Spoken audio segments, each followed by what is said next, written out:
Deja vu sans, open dislikes. Oh, thank you. Thank you for having these as an option. We'll play default, I'll let you guys, if you want to play it for yourself. I've got the link as part of our little content advisory. If you want to take a look, this game is free. There is also a DLC support pack for the dev that does in fact contain additional but post main game like stories that are related to the house that's in the game. If you want to support the dev, and throw a few dollars at them, I highly recommend. But tonight we're just gonna focus on the main base game. I don't remember who shared it. This game just floated across my feed the other day and I was just like, yes, this sounds very up my alley. Let's get started. No autosave. You are free to save at any time. Okay. Wednesday, November 11th, 2026. Ooh, we're setting it in the future. 4:25 p.m. Do I need a clicky? Probably. Yeah, it's a visual novel. I need a clicky. I love this. The sun is low in the sky. Unsurprisingly for this time of day, this time of year.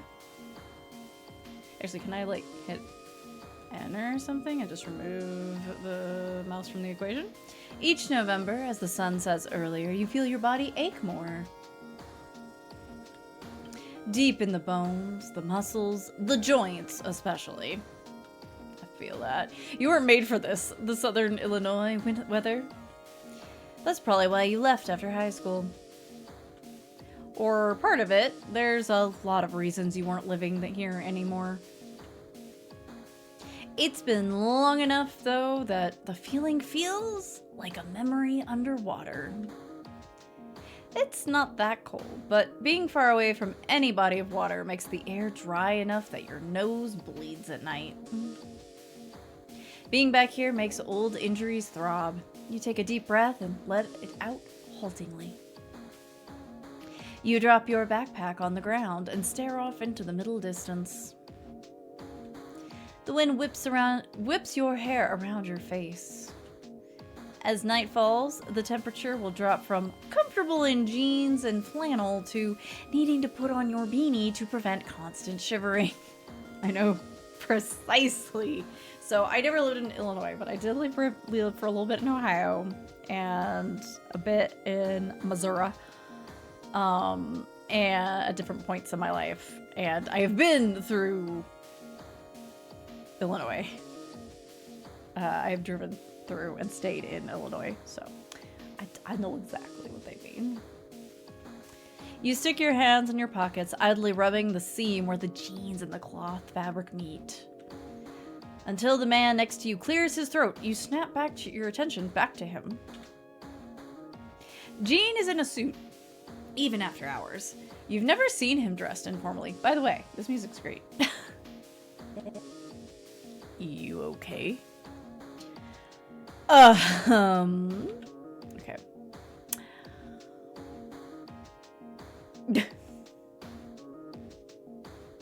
How well do we know Gene?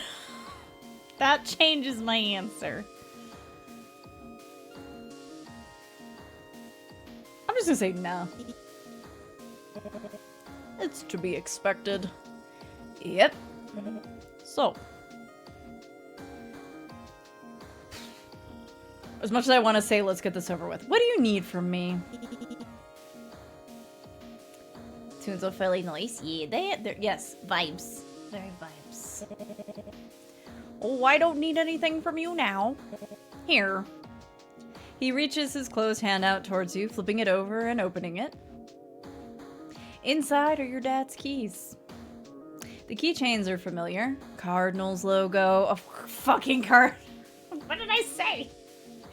A bottle opener from Buckwater Brewworks. Excuse me, Buckwater Brewworks. That new local brewery he likes. He liked that brewery. You never got to go with him, but you didn't see eye to eye on beer anyway. Gene wiggles his fingers, indicating that he's waiting impatiently for you to take the keys. I thought you might want these as they were. Jean, that intonation was a little weird. As they were. My intonation was a little weird there. Jean looks at you with concern on his face. Something sentimental on them? What's this key? I'm gonna say. Really, it looks like, yeah, because it looks like, that looks like a skeleton key, like a proper skeleton key, like what I wear around my neck. You point to the larger, old-looking key. That's the one we're, it's a fucking skeleton key. I didn't do an inventory of everything that's on there. I just, you know, he looks sheepish. I'm sorry about your dad. You stare down at the keys, looking for some kind of eureka moment. You finally reach out and take them, gingerly. They're... oh, sorry. For some reason, I read there, but then my brain wanted to say the R-E again because of the slight gap after the apostrophe. They're warm from Jean's pocket. I was like, very warm? So the keys, and he starts to pat around in his pockets before realizing whatever he's looking for is not in there. 1 second, I'll be right back. He runs off in a really slow older gentleman kind of jog towards his car. The sun is setting. It's 4:49 p.m. Somewhere a dog barks at a house down the street. Wouldn't be one you know. Lots of people around here have dogs. On the way back, Jean walks, and you awkwardly wait for him. He's carrying a small lockbox and some long rolled-up papers. I was asked to give you this, too. It was in the safe deposit box. He places the stuff in your hands and wipes his palms on his pants. As you look at the items, none of them seem familiar. The lockbox has a combination lock on it. The box looks very old and fragile, but the lock is new. The lock uses letters, not numbers, as you'd expect. The documents are rolled tight, but the texture looks like drafting papers. Thanks, I guess. You're welcome. He almost smiles at you, but decides not to. You know, you have no obligation to stay here. Sell the house if you want. I can help. You shrug. You probably will sell the place so you can go back home. This is not your home anymore, but you need to think about it first. Always a good idea, even if you're super, super certain. Take a little time. Anything else you need? No, I'm good. Great. He starts to walk away from you, slowly.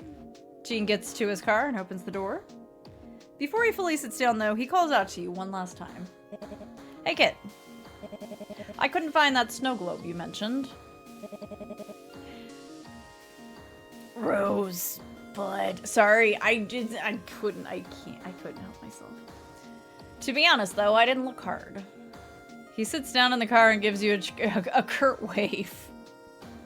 You give a small Midwestern head nod and watch him drive away. It's a lot of effort, way more than it should be, for you to get your feet to move onto the porch. But eventually, you use the keys to make your way into the house. Gosh, having a porch. I'm trying to think. I was a very tiny child the last time I lived in a house with a... No, that's sort of a lie. We had kind of a porch when I was a bit older. It's been so long since... I mean, we have a portal, but...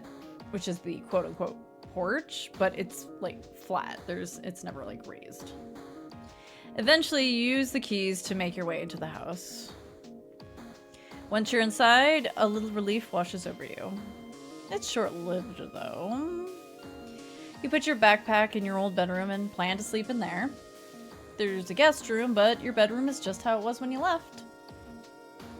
You place the lockbox and papers down on the dining room table. You take a good look at the lock.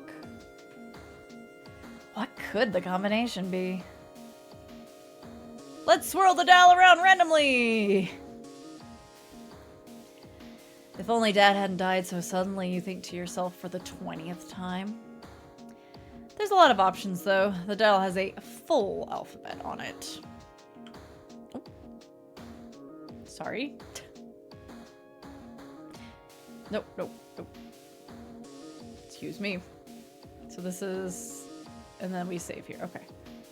Sorry. Apparently me coming out F1 will do that. Good to know. For fun, you try your name, but the lock doesn't budge. You'll come back later when you have a better idea what fate saddled you with figuring out. Dramatic much? Well, Dad died and now you're here, stuck with the family burden of cleaning out this house and now solving this lockbox mystery. You stand in the middle of the living room. It feels really dark and gloomy, even with the lamp on, so you brave turning on the ceiling light. Actually, the overhead light's overwhelming, but it's not enough to shake this feeling. You go around the house, turning on all the lights. Your stepmom would have been pissed at you for doing this, but she's not here. The heat isn't on, and while you don't need it now, you will soon. You find the panel, turn it on.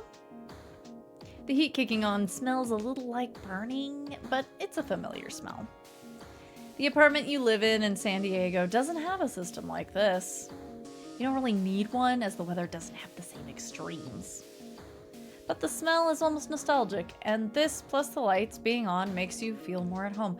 I will admit that is a smell that is weirdly comforting, even though I spent a lot of my life also living somewhere where I didn't have this kind of system. I was little enough when I did have this kind of system that it still kind of clicks as a, the heat's coming on, ooh, comfort, you know?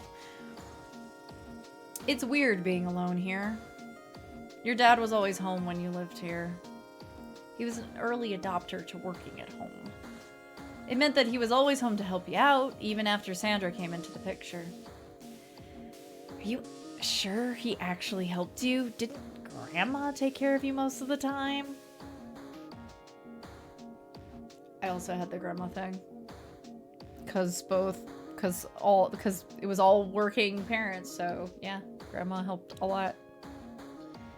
The dining room is always where the last beams of light come in. The window faces west, but there's not much sunset to watch through the trees tonight. You sit at the table and eat the protein bar you bought at the airport. It tastes like chalk, but mint chocolate chip chalk. Ugh, yes. It's fine. There's a lot worse things happening right now. After you're done, you take a lap around the house, making sure nothing seems too out of place. I'm gonna do a quick save. Hey, Arva. How you doing? The wall of books smells just as it did. A tendril of rot and mold. Almost inviting. Most of them are leather-bound, older than you. It's weird how a library can smell like a garden. But everything looks mostly the same. It's hard to decide what steps to take. You know you need to at least catalog the family heirlooms, like photos and journals, and you'll have to find that fucking snow globe. You ask your dad about it almost every year, and you're sure he made excuses because he broke it. But if it's not broken, it's probably down in Dad's... You hesitate when you think about the basement. Dad's dead. Can't get mad at you for going down there. Xander, hi! Thank you for the wait. Hey, Vulgari, what were you guys up to tonight? Dad's definitely dead. But still, in the back of your mind, when you think about opening the door, you hear him admonishing you. You'll have to get to it eventually. Hey, Sigs! How is cult follower messages still on? Those are supposed to auto turn off. Oh, that's so... Oh, maybe they don't anymore. How's it going, Sigs? For now, you might as well go to sleep. Oh, you finished Hellblade 1. Nice. I love Hellblade. They're both very good in different ways. Like, similar theming, but different journeys. But thank you for coming in again. You started to. Nice. Before you go to bed, though,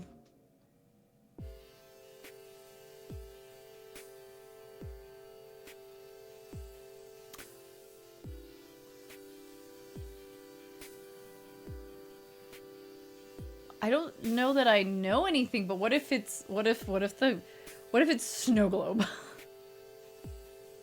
Massively into like Norse stuff. Yeah. We love mythology, and I just love like the Icelandic language specifically. Like all Scandinavian languages are cool, but like I have a soft spot for Icelandic. You stare at the lock and try to force the code to come into your mind. Gotta try something. You input the combination, snow globe. You pull down on the lock. It stays closed. Damn. Maybe you'll figure it out another day. You decide to get ready for bed. No, I have one more. I have one more guess. Hang on. Because there's a couple of names. What if it's Sandra? Because he was married to Sandra, right? Sandra. Except mom's name doesn't seem to open it. Maybe you'll figure it out another day. Okay. So we know it's not Sandra and it's not Snow Globe.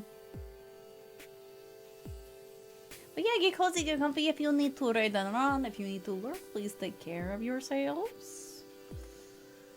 I appreciate you being here. If you guys don't already know me, I'm Marley.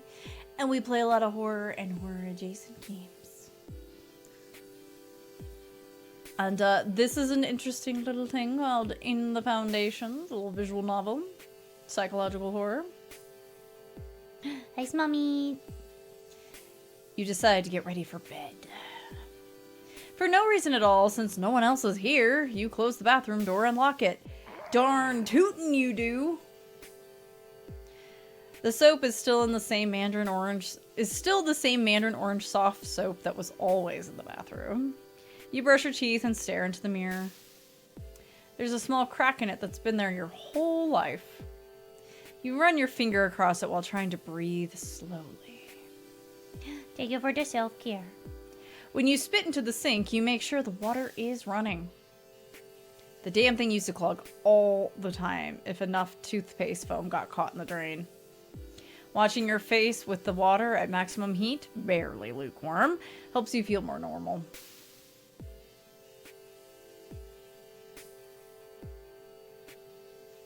You do love the sound of Icelandic and the pronunciation of the Norse languages. Yes. You tell us my Icelandic, but very, very little. Just got home, got to see a dog get a oh no, poor baby. I hope that'll help whatever was wrong. Was it broken? As the water runs down your face, a little gets in your mouth, and it tastes a bit salty. Blech. You're not sure if it's because of the sweat or tears lingering on your skin.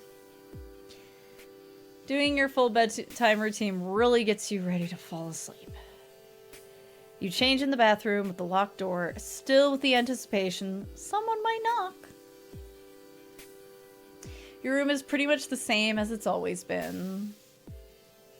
You lie down on the bed and get under the old scratchy covers. You close your eyes and try to sleep. It's quiet. The heater smell has faded away, or you've gotten used to it. But there's still something musty that permeates the vibes.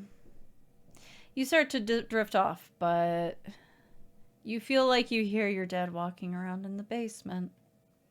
At first, since you're half out of consciousness, it feels comforting. But something snaps in you, and you sit straight up in bed. Oh, okay. Oh no. It gets, oh no. That poor doggy. Well, I hope that helps them. Poor thing. Yeah, we're gonna get up. I'm not going back to bed if I have that kind of ping. You throw your blankets to the side and stand up. Yeah, exactly. We don't want poor tail to get hurt anymore. It's probably because there's no background noise. Your room doesn't have a television in it, and never did. Neither did my room. I never had a TV. Before moving out, you usually fell asleep to silence. The only TV is in the living room. No, you go sleep in the living room. You could go sleep on the couch. It's old and very broken in. It's probably the only option if you want to get a good night's sleep. Yes, why didn't you plan to do that in the first place? Come on. You walk down the hallway as quietly as possible. Even though no one else is here, you somehow have the itch in the back of your brain that you'll be bothering someone if you turn on the TV. On the way to the couch, you have to pass the basement door. As you walk past, you hesitate. This is where Dad would always be. You notice you're breathing heavily. Your eyes feel dry. You try to unclench your hands and your jaw. The door scares you still. Ooh, choices.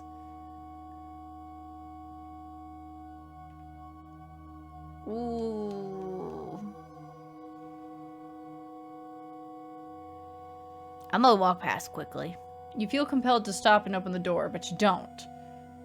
There's no reason to look there now. It can wait for the morning. Yeah, it's just gonna be dark down there and terrifying. Maybe in a couple days when you're more comfortable.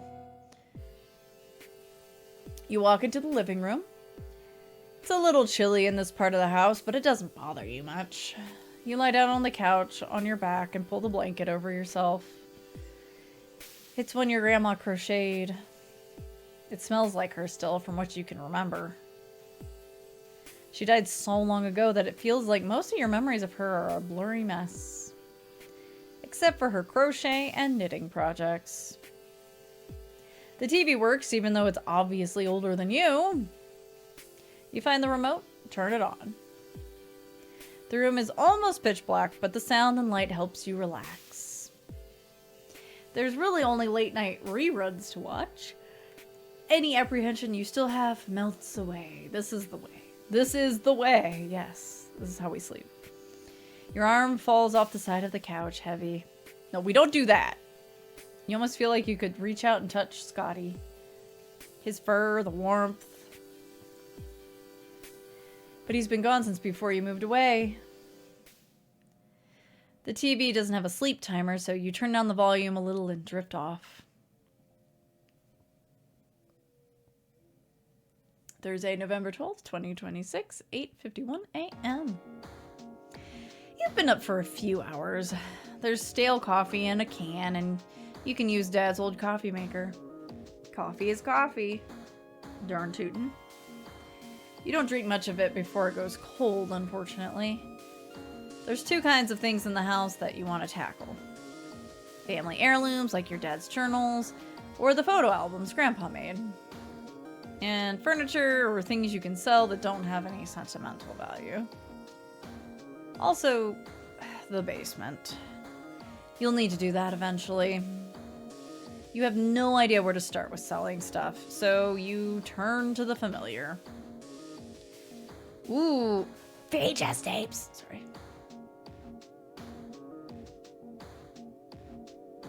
I'm gonna look at the VHS tapes.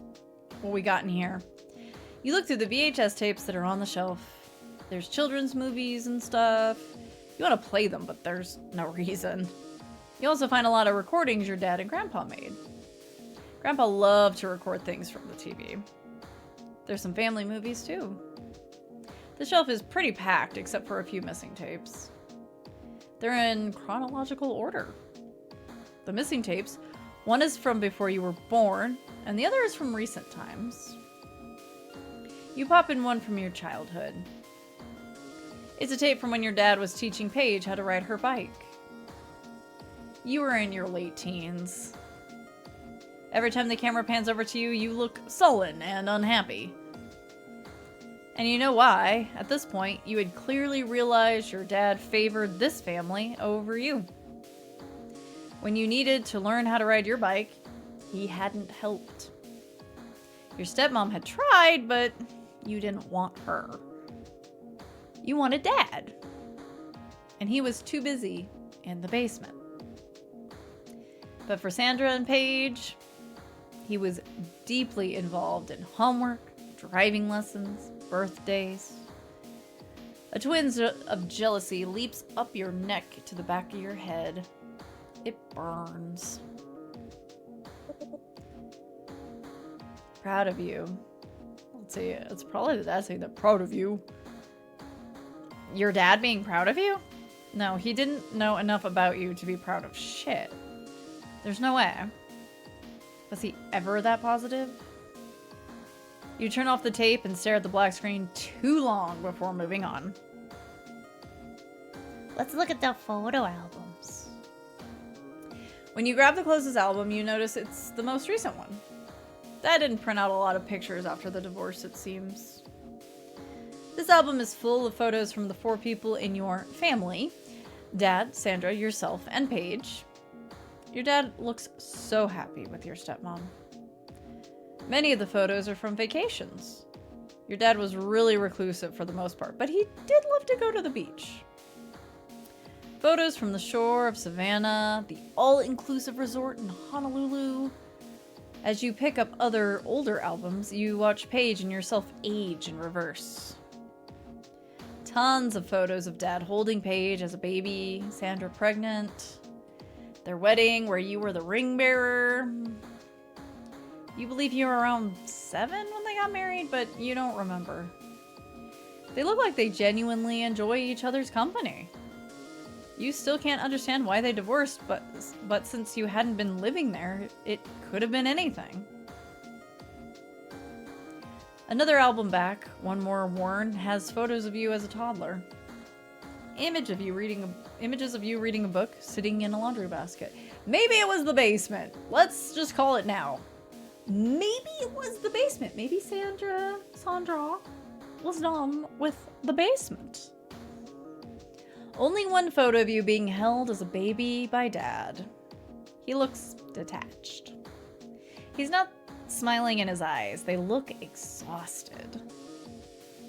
But you keep going back before you were born. And finally, you find them. Photos of your mom. Something in your heart shatters when you realize you can't remember her name.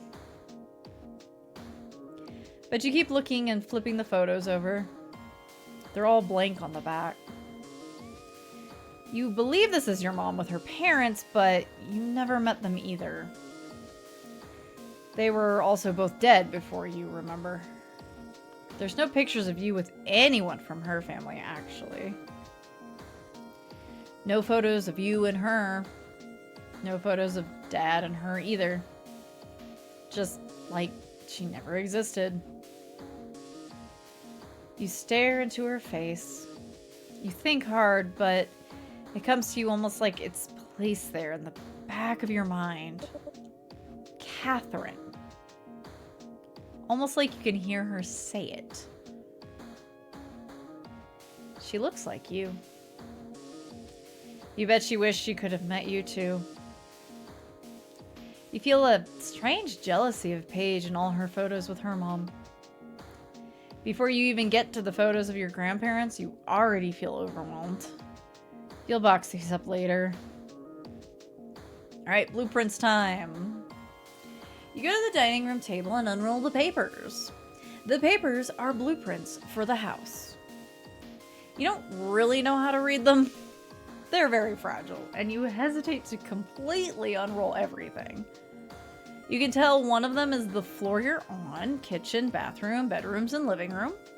The dining room seems to have been added later as the house is really old and it's got more modern amenities in it. There's a second page that looks like the basement. It's not very big. You don't remember much of what's down there except that it's one large room with shelves. The only time you went down there, that's in your memory still, was tainted by your dad screaming at you. As you poke around, you find a third, much, much bigger page. Hey, banana boy.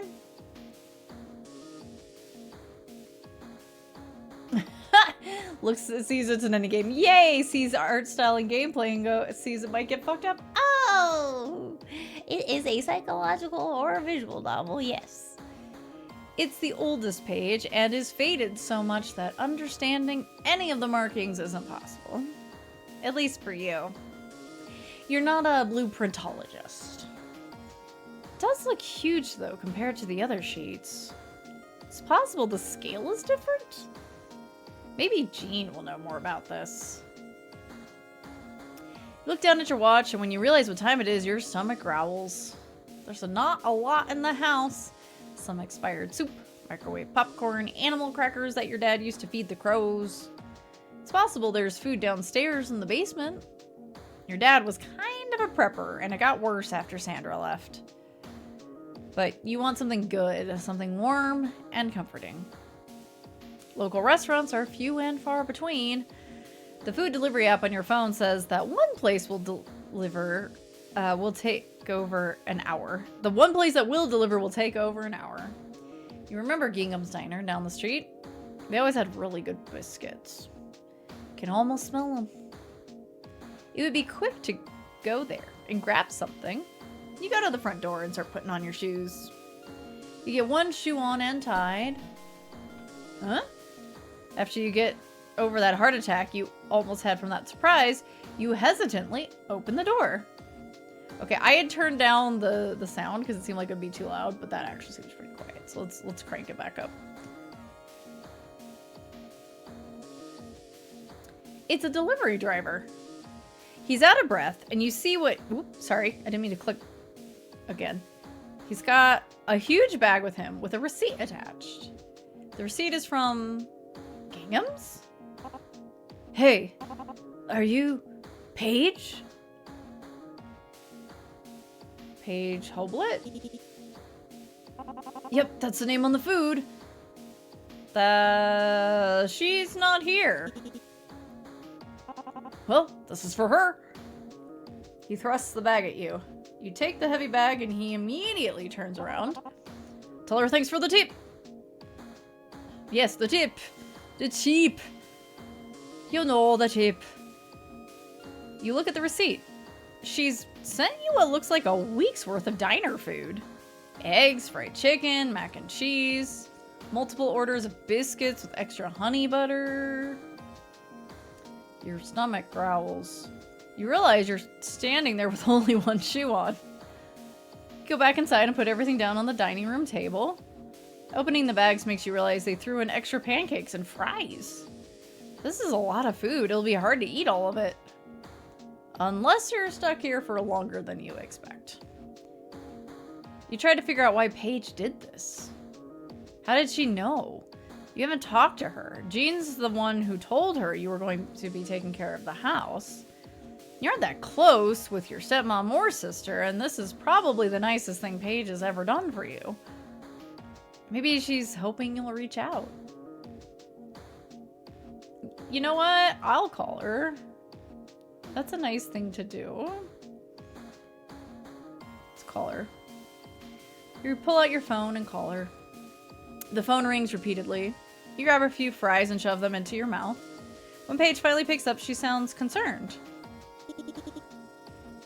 Hey, I can't believe you called me. I'd ask who died, but he already did. Huh. Please don't contact me. Very funny. One of us needs to be. I'm very funny. Sure you are. Anyway, did you get the food already? Yeah, thanks. You're welcome. Enjoy your extra honey butter. You gave that guy a huge tip. That was a weird thing to say. But I want to see how she reacts to it. Did I? I didn't realize. Yeah, it was like 50%. Huh, well, I had to call the order in, so maybe I misunderstood how much it was. Once I thought about ordering for you, I think I picked half the menu. Felt almost like an out-of-body experience. Hopefully it's enough food for the week. Should be. Glad to hear. I know I can't be there, but I just felt like I had to help. Somehow. I hope it goes well. Let me know if I can do anything else. I will. Thank you. Good luck. So... Ooh, okay, hang on. Alright.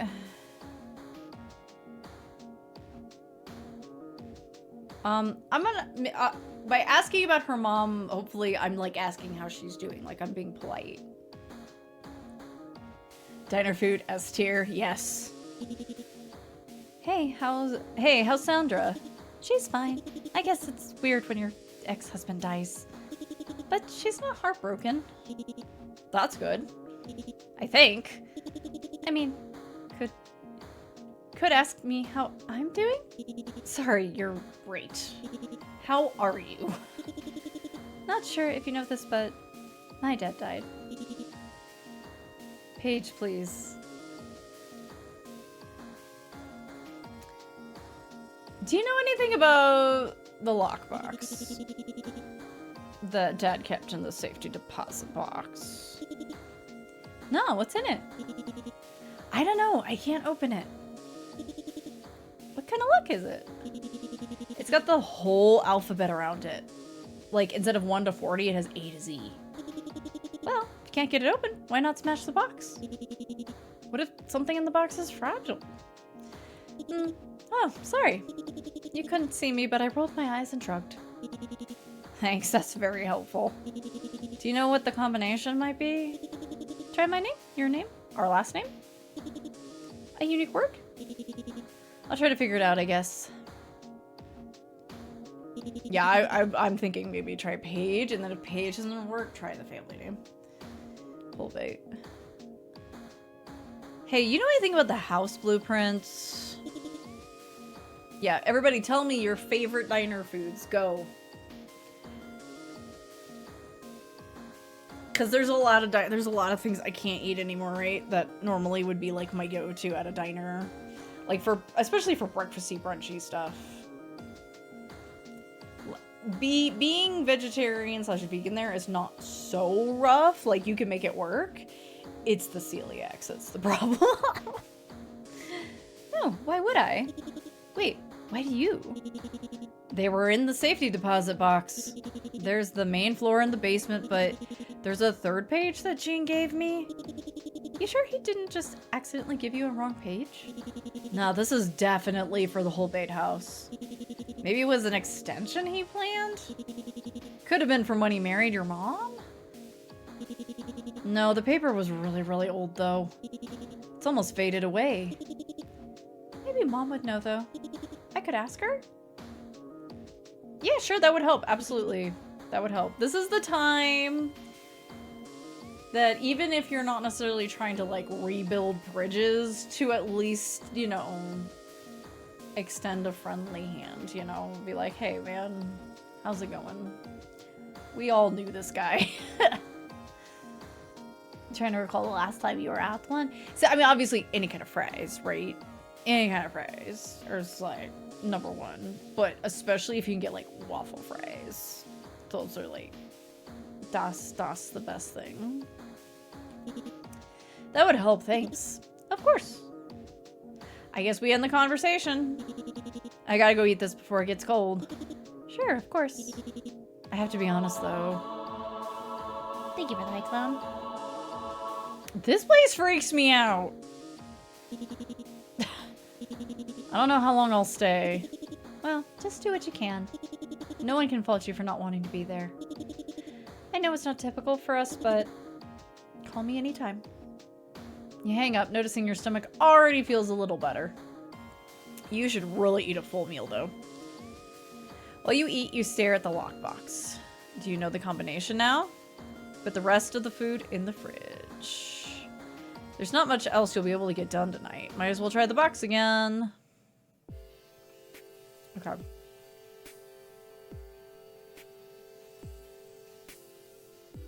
Coffee always. Yeah. Sometimes Irish, always bacon, sunny side up eggs, toast. An entree varies, but corned beef, hash, and hash browns. Yeah. That's good. Maybe house. We could try that as a third option. I'm gonna try a couple things and reload if it's not right.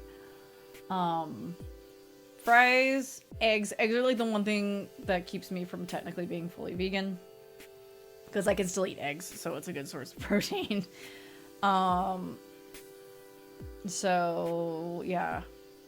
Anything potato, anything eggs. You gotta like veggie scramble, like a veggie scramble would be really good. Back when when I was younger and I had a little bit more of a sweet tooth, I would love a Belgian waffle with a lot of strawberry sauce. Let's try to open the lock.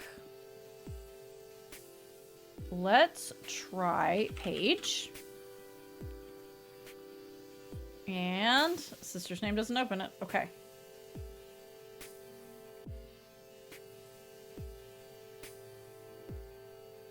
Gotta try something. Let's try the family name. Stays close. Where even would your dad have left this information? Probably in the basement. Well, we'll try one more thing. We don't have a name. It's just, we're just us. So, unless we find something with our name on it in the house, I don't know what our name is. And we already tried some other names and stuff, so. Oh, hang on 2 seconds. Uno momento. Let me. Oh, sorry, buddy. I gotta slide out from you for a second.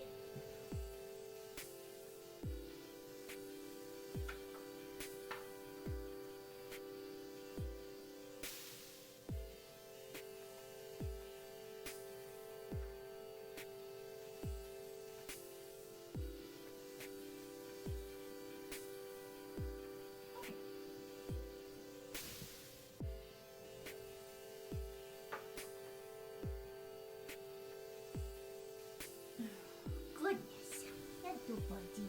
I sorry I had to slide out from under you.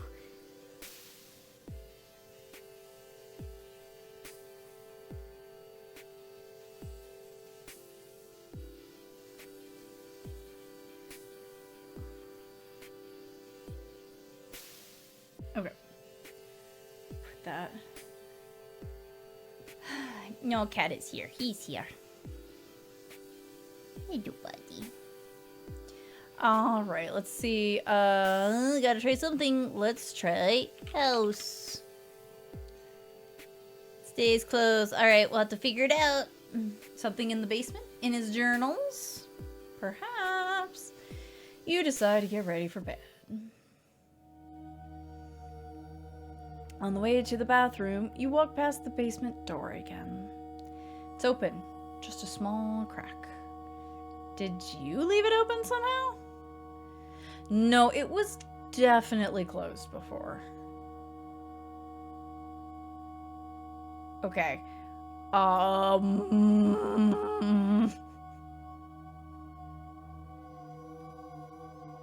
Thank you for the Lord Static.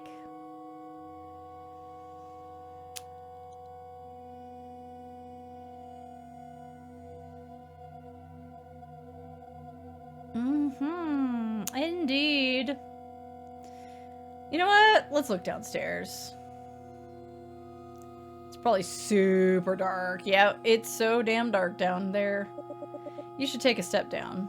If you want to go down, you do need to turn on the lights. You should turn on the lights. You feel around the wall until you find the switch. You should flip the switch. You stand in front of the door and flip the switch. The light doesn't turn on. You flip the switch. You flip the switch on and off. Yes, this game is free, and there is a real inexpensive little dev support DLC that contains additional stories. Nothing happens. You should go down there. You look down the stairs, but are too scared to take them. Something cold brushes against your arm, like a breeze coming up from the basement.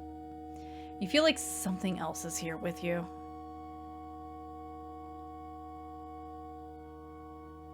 I'm not calling out. Why would you talk to nothing? There's not really anything down here except bad memories. As far as VC goes, only if there's something planned. Yeah, boy. You mean the one that's like open for anybody? When you close the door, you make sure it's completely latched. You wiggle the handle side to side and push on the door, making sure.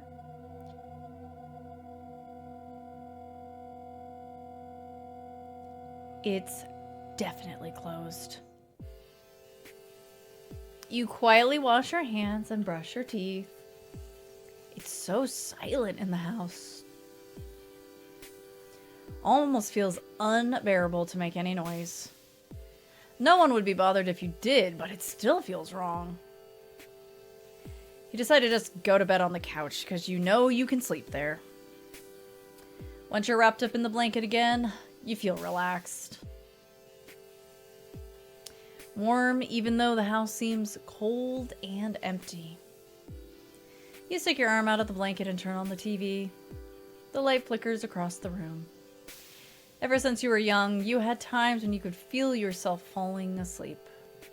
It was as if you could control the beginning of a dream. This really only happened when you were here, you think. Dream thoughts, something in the synapses, flashing chaotic. As if you weren't the one they came from. As if they were real memories. Sliding away into the sounds of the murmurs on TV. Maybe tomorrow you can go down to the basement. Yeah, it wasn't an option today, so maybe we'll do it tomorrow, November 13th, on Friday, 2026, 11:04 a.m. You've been going through your bedroom for a while. You have bags of items for donating, selling, and trashing. It's been weird going through all your old stuff. Most of it isn't relevant to the you that you are now, but when an item has a distinct memory tied to it, you take a little longer to ponder it. The nostalgia in the house feels a little stronger today, for sure. You feel more comfortable in the house than you have felt ever. Even as a kid. You just wish you weren't doing it alone. You fill up another bag and then pull out the last one in the box. You wonder if your dad had more supplies down in the basement. You walk to the basement door and try the light again. Light bulb is for sure burnt out. You look through the kitchen and bathroom for light bulbs and can't find any. There's also not a flashlight anywhere that you'd expect. You would prefer to get the light working anyway. You need to go to the local dollar store and grab more bags. Might as well get bulbs too. As you're putting on your shoes, you really don't want to leave. But you know you need to get into the basement, so you go. The dollar store is the biggest store here since the big box chain closed. As you're walking through the battery aisle, an older man walks towards you. The dollar store being like the biggest shop in town, yeah. Familiar. He seems vaguely familiar. You try to look away, but he stands in the middle, in your way. Hey, you're Mark's kid, right? Yep.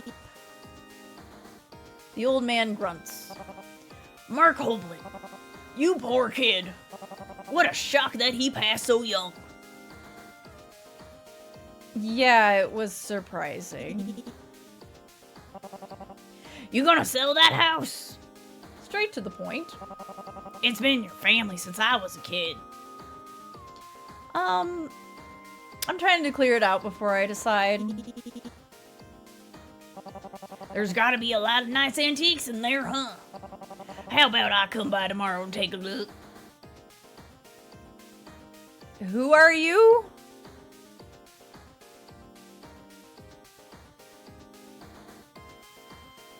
You know what? Sure. Sounds good. I'll come by in the afternoon. Maybe I'll be able to get some cash in your hands. He passes by you, coughing profusely. You grab trash bags, batteries, and light bulbs. Luckily, the cashier is young and doesn't know who you are. The price you pay is half what you'd pay back home. No. Is this home here?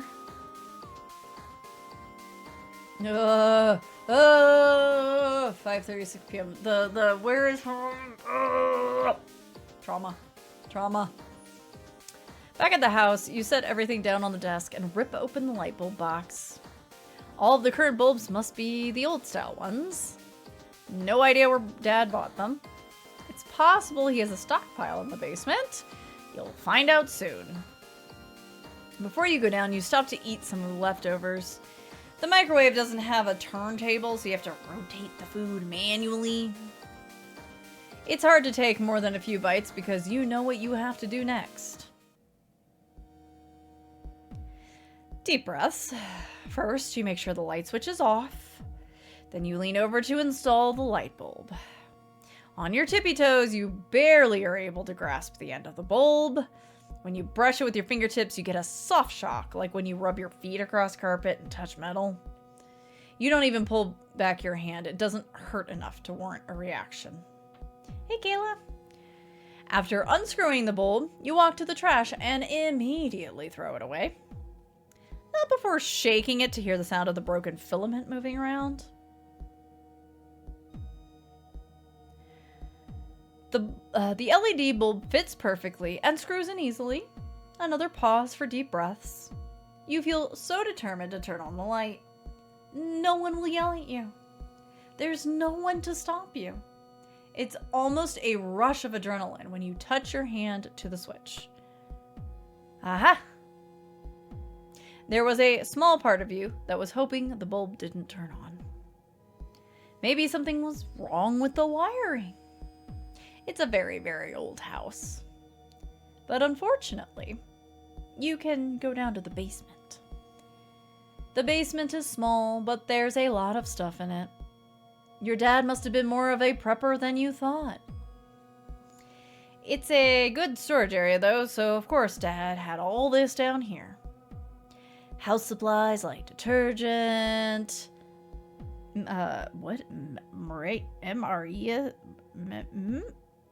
Maraise? Canned food? Am I blanking on what this is an abbreviation for? MREs? Brain. My brain, it is searching. Let me just do a quick save.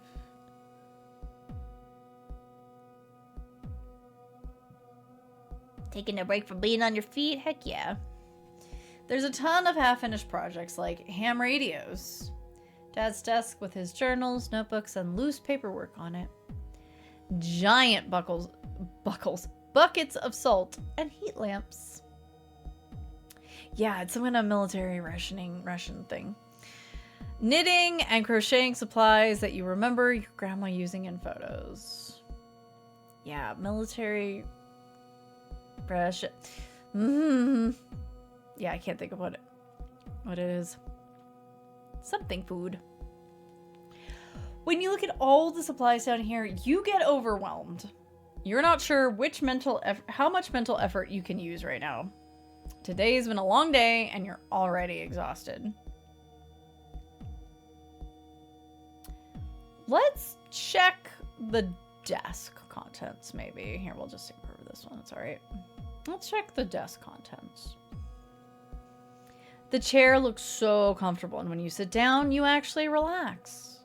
Under the desk, there's a space heater that looks really old. There are loose papers and envelopes all over Dad's desk. You shuffle them around until you find what you're looking for. Dad had a huge stack of notebooks that he wrote in, and they were always down here. You had no idea he had this many journals, or that he wrote so much in each one. There's also a family tree on old, fragile paper. I don't know which one to do.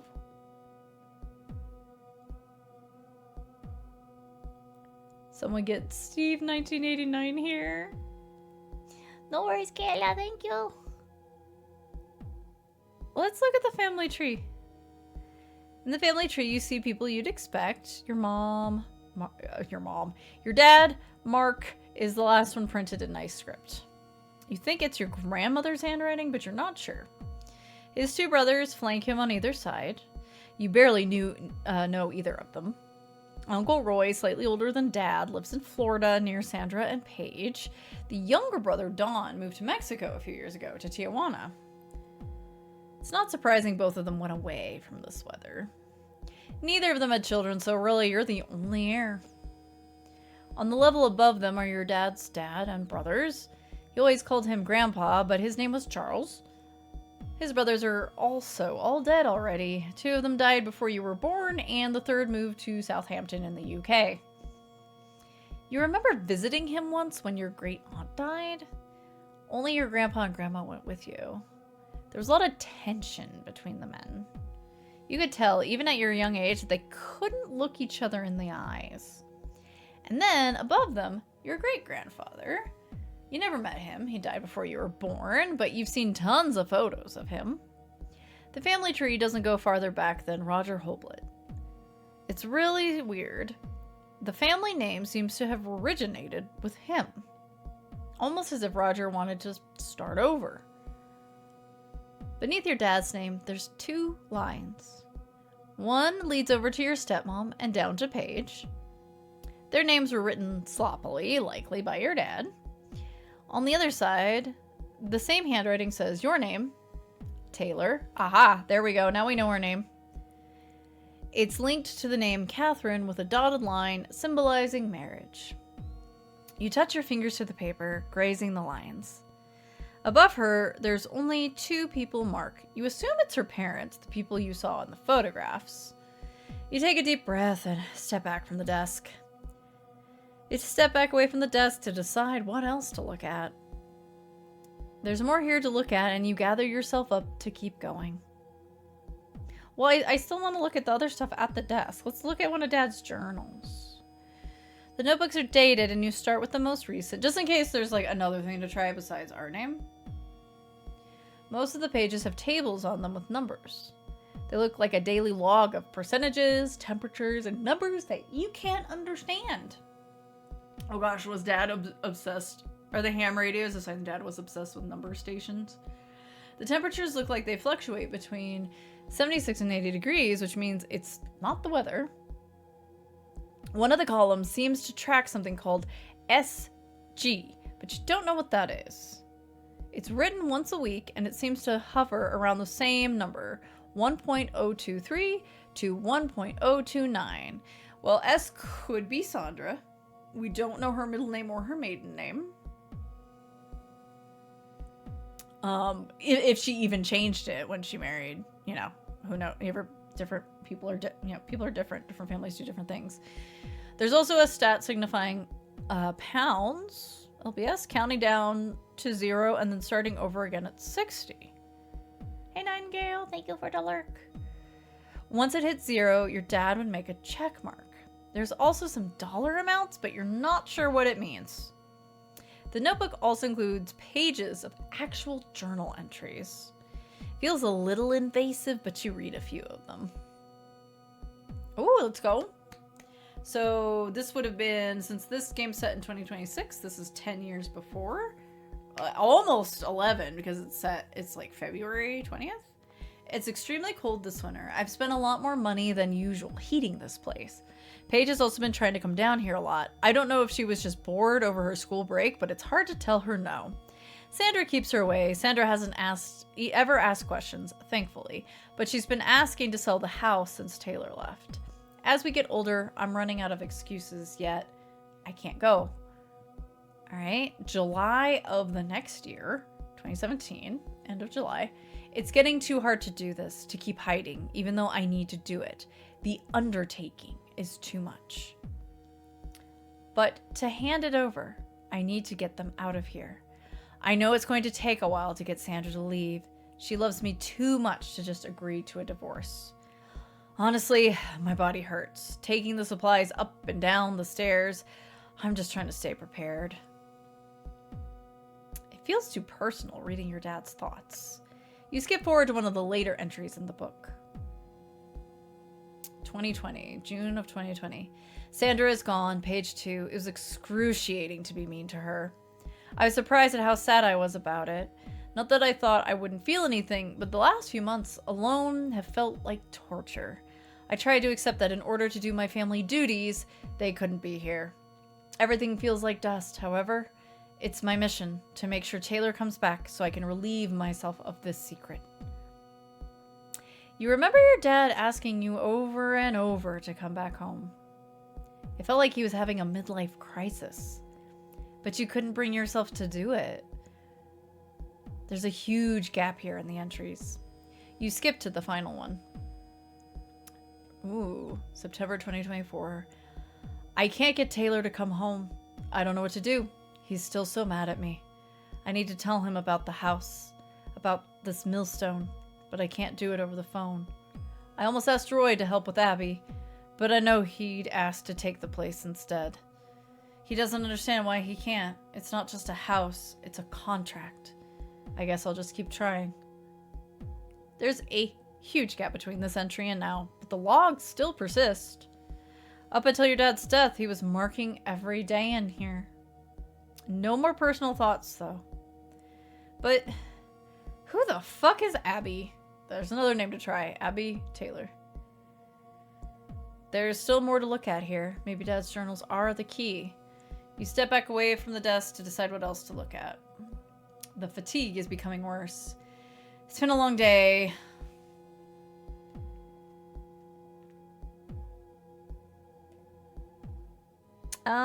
Let's look through his projects. You walk over to the large containers to see what's over there. There are light bulbs and batteries back in the corner. You grab some and put them near the stairs so you can take them back up. There's a ton of electronics, some of which he built and some he bought. Ham radios, a refractometer, a newer looking kit to make a synthesizer. Your dad wasn't really into music, though you remember him singing to himself a lot.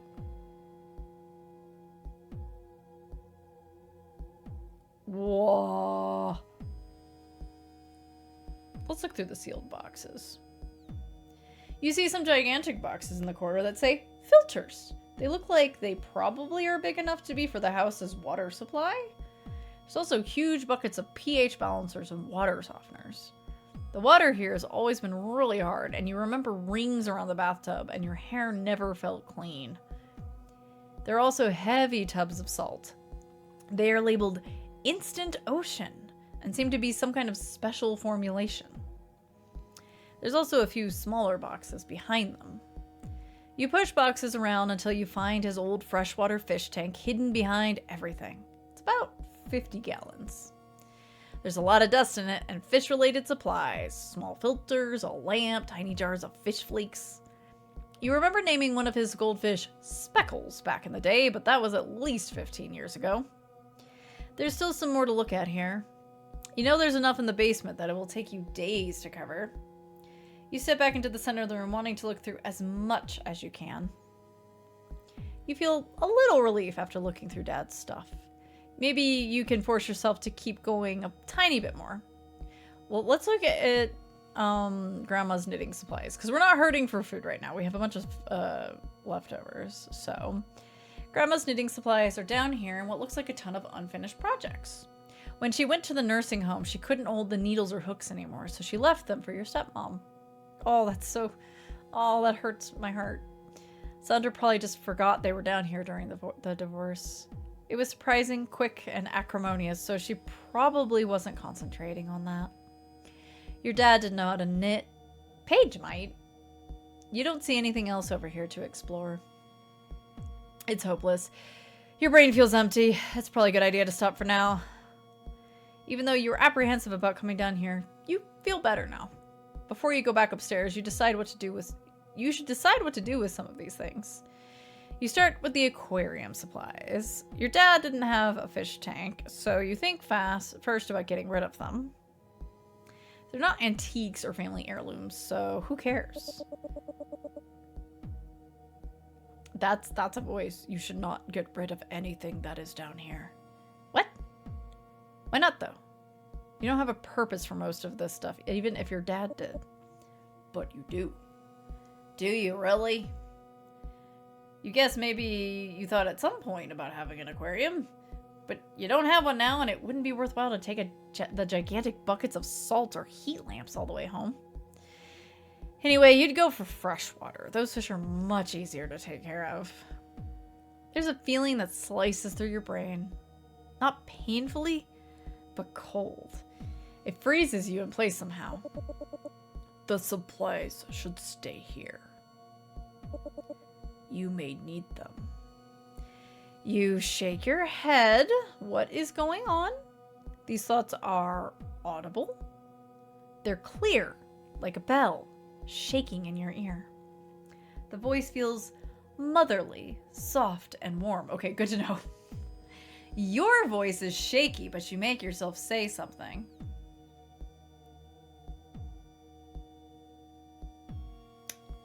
These are all good answers. Is someone there? Mom? Abby? Yeah, let's say Abby. Do you really want to know? Yeah, I do, actually. I have been waiting here for you. I am still afraid to show myself. I need your help. I want you to be sure that you are ready. You feel your heart racing. Words want to come out of your throat, but you legitimately choke, coughing loudly. There's a pile of items you want to bring up to the ground floor, but you leave everything downstairs in your rush to get out of the basement. It's surprising you got so out of breath running up the stairs, but you're hit with a rush of endorphins. It's not distress, it's eustress? Like when you get off a roller coaster? Hey, Doink. You sit down at the dining room table and stare down at it, almost disassociating. After a few minutes, you shake your head hard, breaking your gaze. You grab some food from the fridge, microwave it, and eat it in silence. You stare at the locked lockbox. Now's another chance. Okay. Okay, we're gonna try to open the lock. Gotta try something. Let's try Abby first. And then we'll try our name. Stays closed. Okay.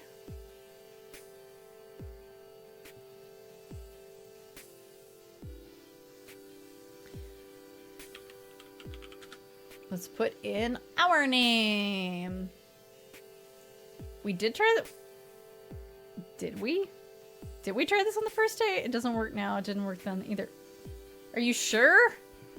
Am I that goldfish brained? Okay. Oh my goodness gracious, baby boy. Okay, yes, hello. Oh, hello, buddy.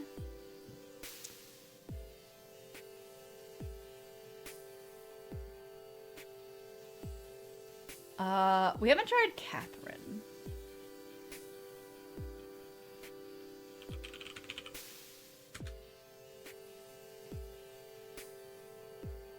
Nope, doesn't open. You're surprised it's not your mom's name. Do you already know this information? Where would it be? Did you miss seeing it already?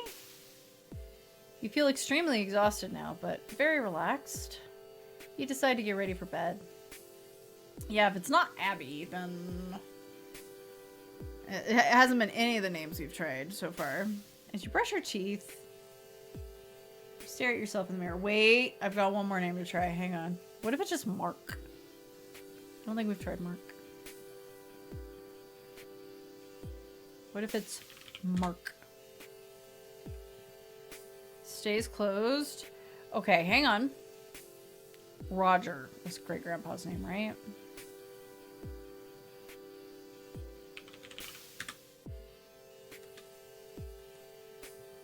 Great grandpa's name doesn't seem to be the code. Okay. I've tried all the names, so time to get ready for bed. The psychological part is cycle-collating.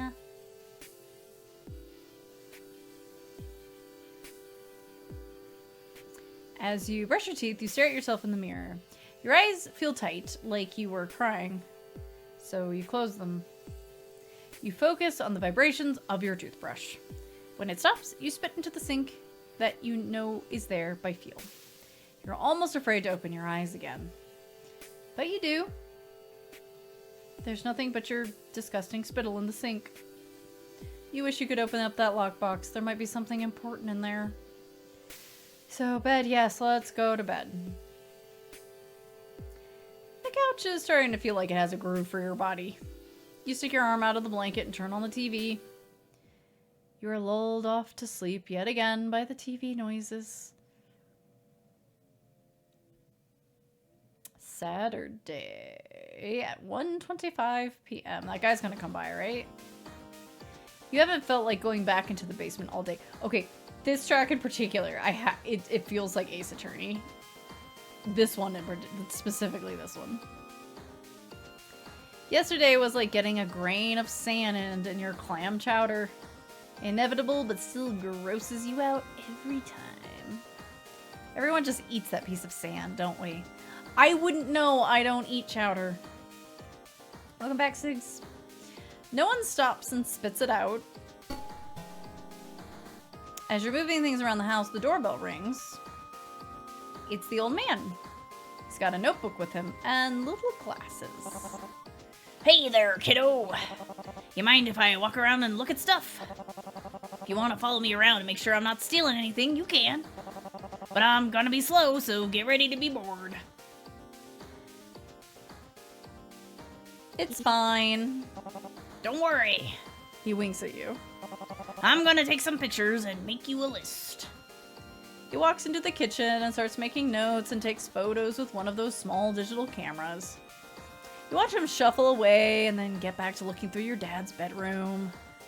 After a bit, he finds you in your bedroom putting things into bags still. Hey, lots of good stuff in here. Wanna meet me outside so we can talk about it? You follow him out to the front porch. Sorry, it's quite stuffy in there. I feel like I want to leave the moment I walk in. You know that feeling.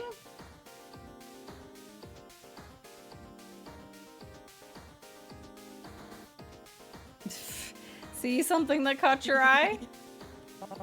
Yeah, it's got like the Ace Attorney vibes. You got a few appliances that are really old, antique old, not low quality. Son, you know what antique means. Vintage?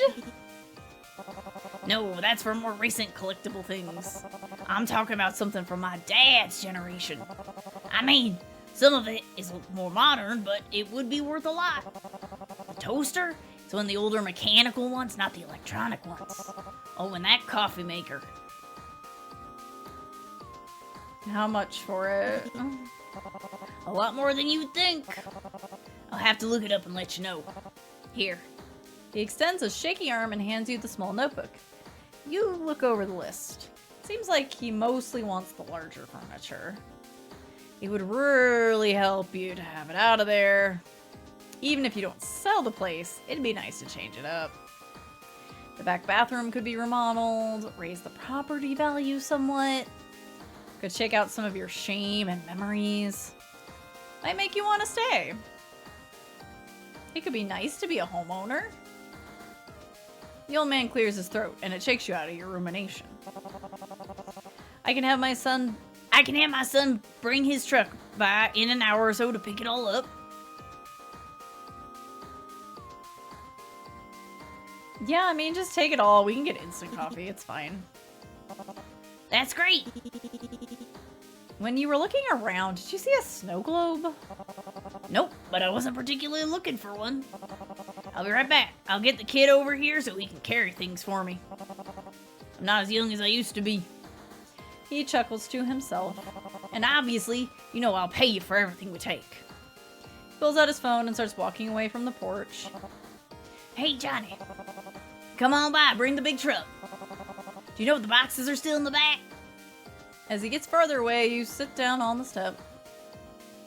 You feel less tired, less foggy out here on the porch. It's like your brain is waking up just a little. The old man eventually comes back and sits on the porch with you in old man silence. It's nice to take a break from being inside there. Less than an hour later, the truck pulls up. Johnny exits the car, slamming the door harder than he needs to. He's about your age, but more fit. It must be from carrying furniture around all the time. He's smoking a cigarette as he walks up to the house. Johnny nods at you, and you nod back. Midwestern, wordless hellos go a long way. Okay, let's get this going. I'm about ready for a nap. He gets to his feet slowly. You and the old man go back inside first, and Johnny stands outside finishing his cigarette. Oh. Something about smoke, sorry. The old man walks over to the dining room table. We should start with this. It's an antique for sure. I could sell it for quite a lot. Your cut would probably be around $5,000 depending on the bidding. Wow. Yep. It's from the 1890s from what I can tell. Wood is hand carved and your family has treated it well. When you were a kid, this was the family hangout spot. You have a lot of memories around the table. Some of them good, at least. That's a lot of money. You start to speak, but the money does not matter. This is your family's table. You narrow your eyes, your vision feels cloudy. Take it. You open your mouth to talk, but the wrong words come out. I don't think I can let you have this one. Is it the money? I can take a smaller finder's fee if you want. You look at the table and imagine moving the items off of it so they can take it. A pit forms in the bottom of your stomach. You almost feel like throwing up, but you hold back. No, I need it to stay here. It feels wrong, the idea of the table being somewhere else. Okay, I respect that. He walks to the front door and peeks his head through. Johnny, you ready? The two men start walking through the house. You follow them around and let them take some end tables and the toaster. His son takes pictures of the table anyway. It makes you feel weird that he's doing it. The old man takes a look at your sister's old room. So the dresser, nightstand, and bed frame are probably from the 1920s. You know how hard it is to find solid wood furniture now? You have no idea, actually. It's okay. Thank you for the self-care. I think the furniture was my dad's. I believe this is his childhood bedroom. So, Thank you for the lurk.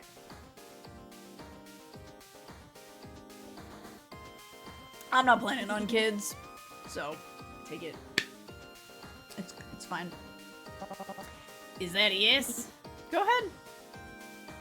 They begin collecting the furniture. The old man is surprisingly strong, and neither of the men ask you for your help.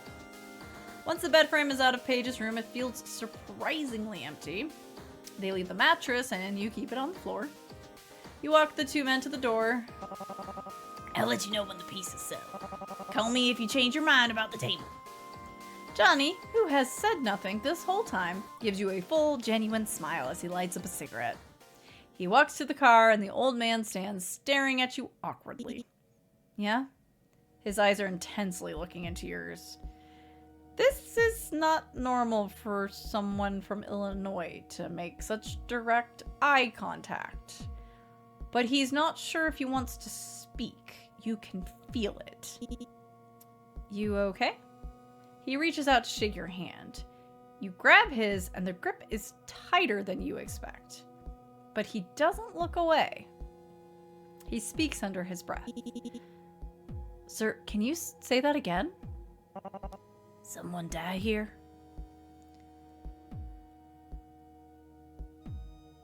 I mean, it's an old house, probably. Yeah. I don't remember it happening, but it feels like it. I just feel something. He continues quietly, barely moving his lips. You can just make out the words. Deep sadness. It wants to be free. Let it out. Why is it here? He finally looks down. You're not sure how to react. You start by dropping his hand. He turns from you immediately and starts walking briskly away. The old man speaks over his shoulder towards you. Thanks, kiddo. I'll let you know when your items sell. He hops in the passenger seat of the truck and Johnny drives off. Back to the Ace Attorney. Once back inside, you stare off into space for minutes before you realize you're doing it. Today's been very productive, but you don't feel tired. Just disassociated. Ah, yes. I am often in such a state. You want to eat, but the roller coaster your stomach's been on in the last few hours makes it seem impossible. Sun's beginning to set. It must be past 5 p.m. You could call your sister to try to get more information from her. Her memory might be better, and she lived here much longer than you did. Or, since you're here, you could just go down to the basement and see if something happens. I kind of want to call her sister. I kind of want to call Paige. You decide to call Paige before you try to communicate with whatever is downstairs. The phone rings twice and she picks up. What's up? She sounds a little concerned. Let's just ask about everything, like the table. Do you remember about our dining room table? It's a wood table? I guess it's medium color wood? It's always been in the dining room. Mom and Dad would force us to have dinner every night at 6 p.m. It's one of the only times I remember Dad actually coming up from the basement regularly. It's worth a lot of money. Yeah, I assume it's really old. She's quiet for a long time. How much? Over 5,000. You could buy a few tables for that. Or maybe get a second opinion? Maybe it's worth more. Yeah. There's a problem, though. I mean, Dad died. There's a lot of problems. Paige, please. Sorry. I'm serious. Some old man who knew Dad or something came over to buy the table. He offered to take it and sell it at his antique store. Okay. Did he not have a big enough of a truck? He brought his son with their company truck. I wanted to tell him he could take it, but I couldn't. Why not? My mouth would not say the words. I felt something stop me. Like a feeling in your stomach or something? I'm just gonna lie and say yeah. I just couldn't. Maybe you're feeling sentimental. That's okay. Don't try to go too fast in cleaning out the house. I'm sorry you felt weird about the table. It's normal to do things you wouldn't expect when grieving. You gotta try to be nicer to yourself. I'm trying. Remember when Scotty died? Yeah. You didn't want to throw away his collar for a while. I remember I found it in the back of your nightstand. Where were you looking through my nightstand? I think you hit the TV remote or something? Probably. I did manage to give them your old bedroom furniture. Mine? I promise I'll give you half of what it sells for. Okay, but please ask me if you get rid of anything else from my room. Sure. Let's ask some other questions, like knitting supplies. Would your mom still like to have them? Did your mom forget to take the knitting stuff from Grandma? Maybe? I don't know. Dad and Mom were arguing for like a year before she finally gave up on it. I guess I didn't understand why they divorced anyway. I thought they were happy. He was just being a dick. Like, not abusive or anything. He was still being a good dad to me. He just checked out. You start to laugh, but she cuts you off. I know, he was always checked out. More than usual. Wouldn't hang out with Mom. Wouldn't eat dinner at the table anymore. Sounds tough. I know you're being a little sarcastic, but it was. I'm making it seem less bad than it was. He wouldn't do couples counseling, so Mom just said, fuck it. The yarn and needles, though, I don't know. It wasn't a concern at the time. Do we have any other questions? The water supply. Do you know anything about the water supplies? Do you know why Dad had so much water clarity related supplies in the basement? I never went down there. You know he didn't let us down there.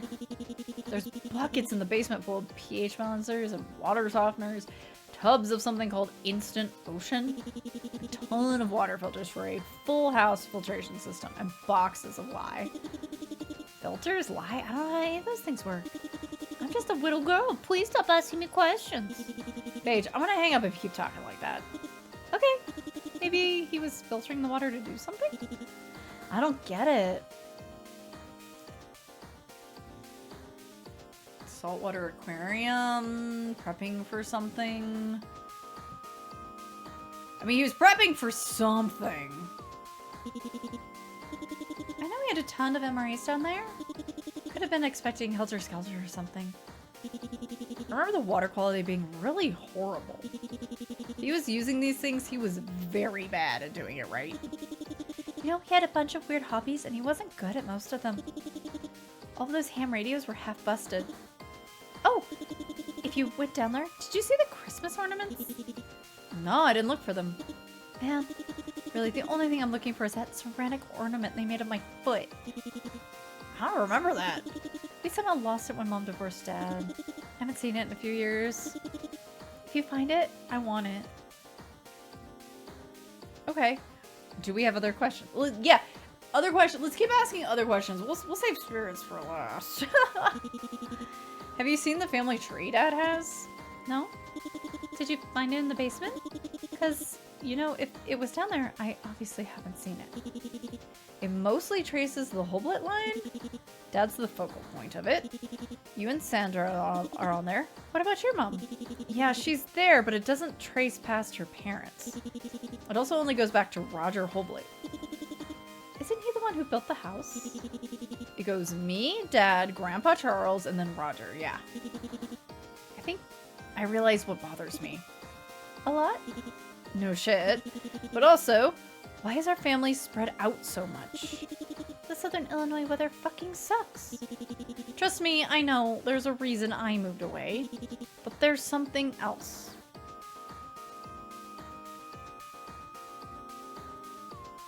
I'm thinking about this. Hang on. I think he's right. I think we do all... I think all the family members have gone. Hang on. I want to just confirm something because my UK geography is not stupendous. Yeah, Southampton. That's what I was trying to say. Yeah, it's a major port city in Hampshire. Okay, yeah. We all moved to a body of water. I guess you're right. Not sure what that would signify, though. Also, another weird thing that I think is that I think you're the only girl in Generations. So, I'm special. We need to digitize the tree when you get a chance. Sure, I can do that. Any other questions? Yeah, let's ask the name Abby. Do you remember Abby? No. Do you? No, I don't know an Abby. I found Dad's journals and her name's in there. He said he was trying to get me to come home so I could take over taking care of her. Yeah, I don't remember anyone named Abby.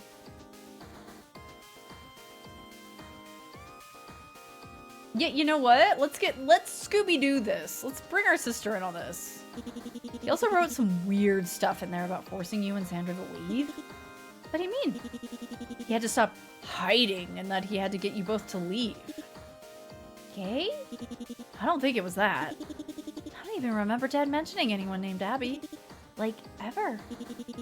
He also kept talking about things like a contract or a mission. There were logs from every day about temperatures and other numbers that I didn't understand. You've lost me there. I don't know anything. I just thought he was having a midlife crisis page. Oh, who the fuck knows? I just don't get it. Maybe Abby was an acronym. I mean, he is a prepper. It wouldn't be that far-fetched. Could be, but what? I don't know. I don't know. Take a deep breath and close your eyes. You don't like yelling. You don't want to yell. I don't know. I'm tired. Just relax. I'm sure you'll figure it out. Oh my gosh. This conversation is going on forever. I'm going to do like a safety save. Any other questions? You rack your brain to think of anything else to ask, but come up with nothing. So let's ask about spirits. Did you ever feel like there were spirits in the house? What do you mean? There's something here with me. Let's just tell her. Let's see what it's like. There's something here with me. Huh. Do you think it's sinister? Not yet. No, but it's talked to me. Talked to you? Like you heard voices? Sounds kind of scary. Just a little. You know, I never had any supernatural experiences there. I don't think Dad believed in ghosts. No, not that I can remember. My mom doesn't. I don't remember anything in particular happening to me. It's an old house. Could have had people die in it before. So also, just it being a house that... I don't know what's going on with Dad yet, but it's a house that contained a family trauma. Like, it's just trauma from different experiences, from things just not feeling quite right, or feeling, you know, in the Kit Taylor's case, feeling unfulfilled, feeling unloved, uncared for. Like, when things are not right in a house with the people, it reflects on it gets reflected in the house. Like, it's really easy for regardless of like whether you believe in any kind of like supernatural, like actual spirits or anything, it invites feelings. It invites in bad energy, and whether that is literally just all in one's head because of one's life experience, or whether it actually invites something in that is bad news bears or just kind of icky. Like, I don't know. I've been in this situation myself where like houses have had like these feelings about them that it doesn't feel okay. It doesn't feel right. It feels bad. And nothing necessarily happened in the house outside of the way people treated each other, right? So, anyway, I'm rambling. It's been in our family for a very long time, so maybe people died here. You know, the old man asked me about that. He asked about dead people at our house. Yeah, when he left, it was really, really strange. He was whispering some creepy shit to me. Like, he's a murderer creepy, or I want to date you creepy. Paige, what did he say? He said it wants to be free. She's at a loss for words. No jokes for once. I got nothing. That sounds awful. In my experience, though, I've never talked to a ghost or anything. Over the phone, you can faintly hear someone opening a door. Well, if you feel like something's there with you, stay safe. Leave if you need to. I know we're not close, but I can't have you getting killed. Mom will be upset. Thanks, I think. I guess we'll end the conversation. I should go. Hey, have you heard from Uncle Roy? Oh, I haven't talked to him in years. You know, when Mom and I moved here, we used to spend a lot of time with Uncle Roy. The investments he made really paid off. His house is huge and it's right on the beach. It's a little weird to see him so much. But when Dad died, he stopped answering my calls. I went over to check in on him yesterday. That was when I decided to send you dinner. What did he say?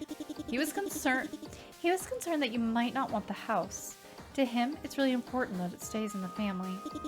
You should call him. I guess so. I guess we'll talk to Uncle Roy. Thanks. I know you're busy right now, but sometime soon. It's fine. I have some more stuff I want to do today. Okay, I think you might need a break, though. Yeah, probably. Bye. Bye.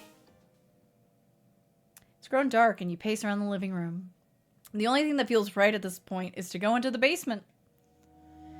Your heart feels as though it's twisting as it beats. Even your arm starts to hurt, like maybe you're having a heart attack right in front of this door. You force yourself to touch the handle. It's cold. You try to turn it, and it won't open.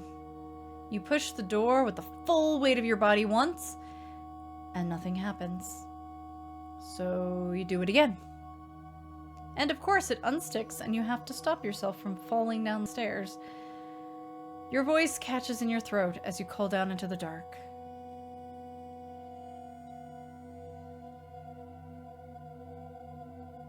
Please speak if you can. Please speak if you can. I am here, darling. Please come here. They are now referred to as the ghost. You reach for the switch and flip it. You step down the stairs slowly. The temperature seems to drop dramatically.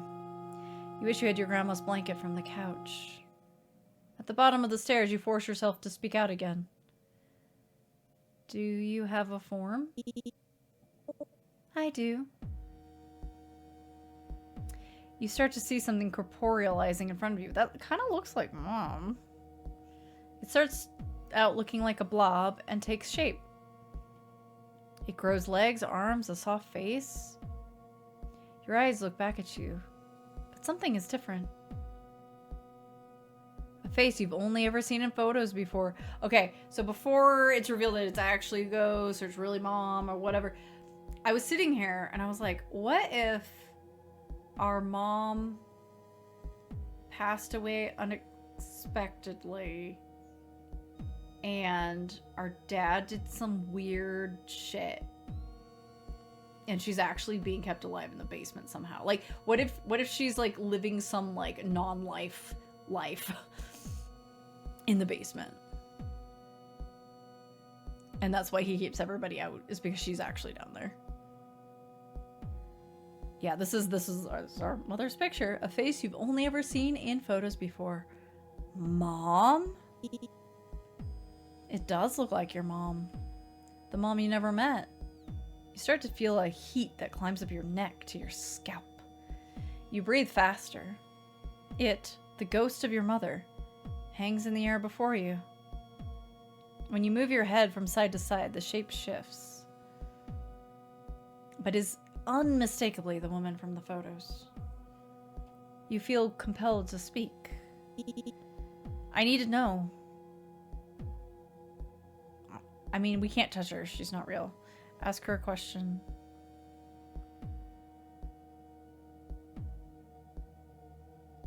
I mean, we said mom, but is it really mom, or is it somebody taking the form of our mom? Who are you? Someone who loves you. Someone who has loved you for years. I have known you since before you were born. But me, I am afraid to tell you. You try to focus on her face. Tell me the truth. Are you my mother? I do not think so. And yet, she puts her hands over her face. You hear a faint sound of haggard breath, which feels impossible for a ghost. When she speaks again, it's quieter. I do love you. I have prayed that you would come back for me. But worst of all, I cannot answer your question. Why not? Her shape shimmers and changes. Can she tell you're concerned? I want to, but telling you will change everything. It will taint your childhood, your relationship with your father and his father. Oh, that's fine. Bring it on. What are you? What do you think that I am? I mean, you might be a hallucination. Are you a ghost? Are you afraid of ghosts? Yeah, I'm scared right now. I was hoping to avoid that. It was not my intent to frighten you. You think she's smiling at you. The face warps and contorts. It's almost scary, but your heart is already racing. But it doesn't matter what I am, does it? I am here. I've been here in this house for so long. As you try to think what to say next, you feel a hand stroke your cheek. I don't want to do either of these things. I kind of just want to slowly be like, yeah, it's alright.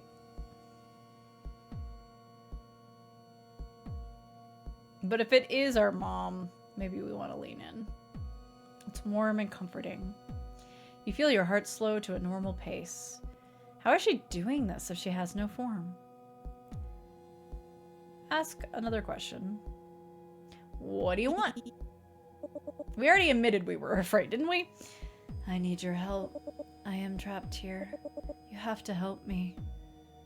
You look directly into her shape, trying to figure out what she is. You can't shake the feeling that she must be your mom.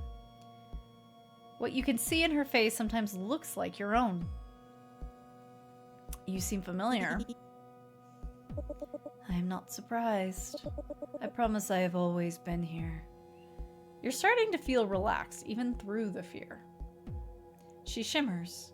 Her face seems to be pleading. I cannot leave. I cannot care for myself. Only you can help me.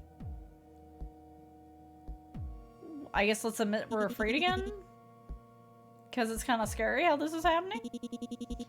Dad died, and now I'm being confronted by my mom's ghost in the basement of our family house? I admit, I am also scared that you will not understand.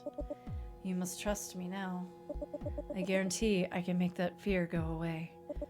I can make all your pains and anxieties go away. This is one of my specialties. I will fix all of this for you. She looks directly into your eyes. Okay, now you're giving me the demon vibes, ma'am.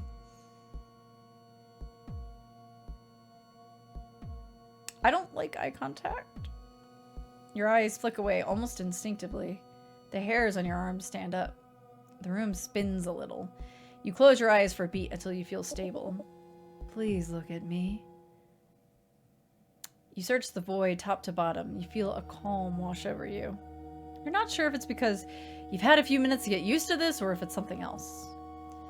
No, as you continue to stand eye to eye with her as much as that's possible with a ghost, you start to feel euphoric. It's not like being drunk. There's no nausea or shakiness. It reminds you of just falling asleep under a heated blanket. The vibe of the room seems to shift. Whatever she is doing to you starts building slowly from something gentle caressing your skin to electricity on the back of your neck and shoulder blades. As the tingling travels down your body, it feels like vines growing and circling every inch of your arms, legs, and torso. A faint breeze blows and you smell San Diego. Faint salty air, surf wax, sage.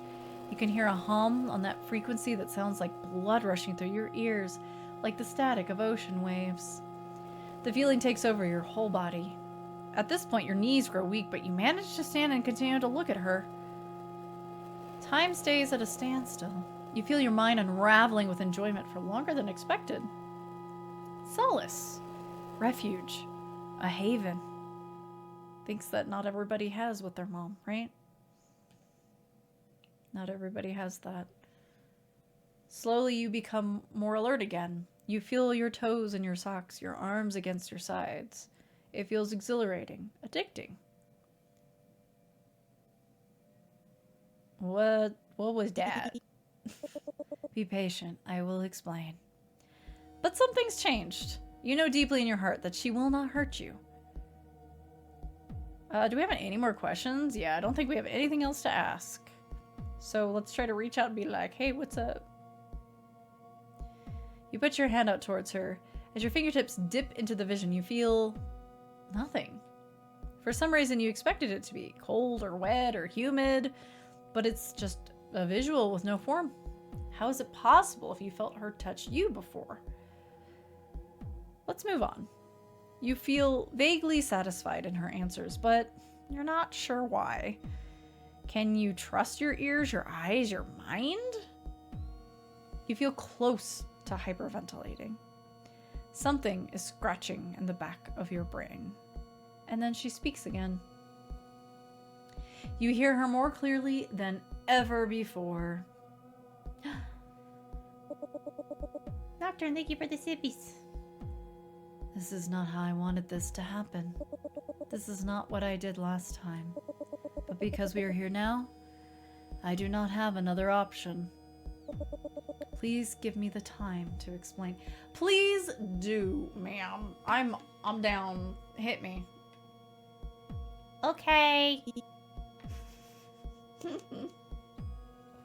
Although you're terrified, you wait for her to talk. You take a deep breath. Something washes over you. The smell of Midwestern summer, pine and rain and honeysuckle, the orange soap from the bathroom upstairs, the taste of honey butter and fresh picked corn. You almost start to get taken away by pleasure again. Wait, focus. Please listen carefully. You try to stay aware, but you feel buzzed. It feels like drinking a cold light beer on the porch in July. You shake your head, trying to listen to her. I know you deeply, like a mother would. I'm just gonna say I can tell you do. That pleases me. It is true, you were not aware of this, but I have been in this house since before you were born. I remember you as a child. I watched you grow. I pushed you away for your own safety. I made you leave so you could do so much more. being away from here was good. I knew it would be. And I couldn't let you stay here. I am sorry, though. It worked too well. We couldn't get you back here no matter how hard he tried. And now? This is less than ideal, but it is the only way. Your body feels overwhelmed and tired. It's not painful exhaustion, it feels blissful and relaxed. Hey, Crab! But you need to sit down in your dad's desk chair. If this is your mom, she must be dead. How could you even help her? Is her body down here somewhere? Yes, it is, and I cannot get out. Wait, I didn't say that out loud. Can you read my mind? It is surprising that you did not realize from what I just did to you. Also, we've had something talking at us when we've been talking to ourselves in our heads, so it was definitely her. I've had a lot going on the past few days, so if I'm slow to catch on to something, please be nice to me. Before I agree to help you, I need to know something. You like the anime and now you EP? I mean, the answer is yes to both of these, isn't it?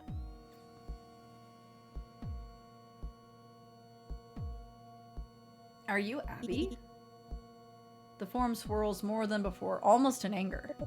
I hate that name. I understand I look like your mother, Catherine. She makes a noise, almost like the sound of pain.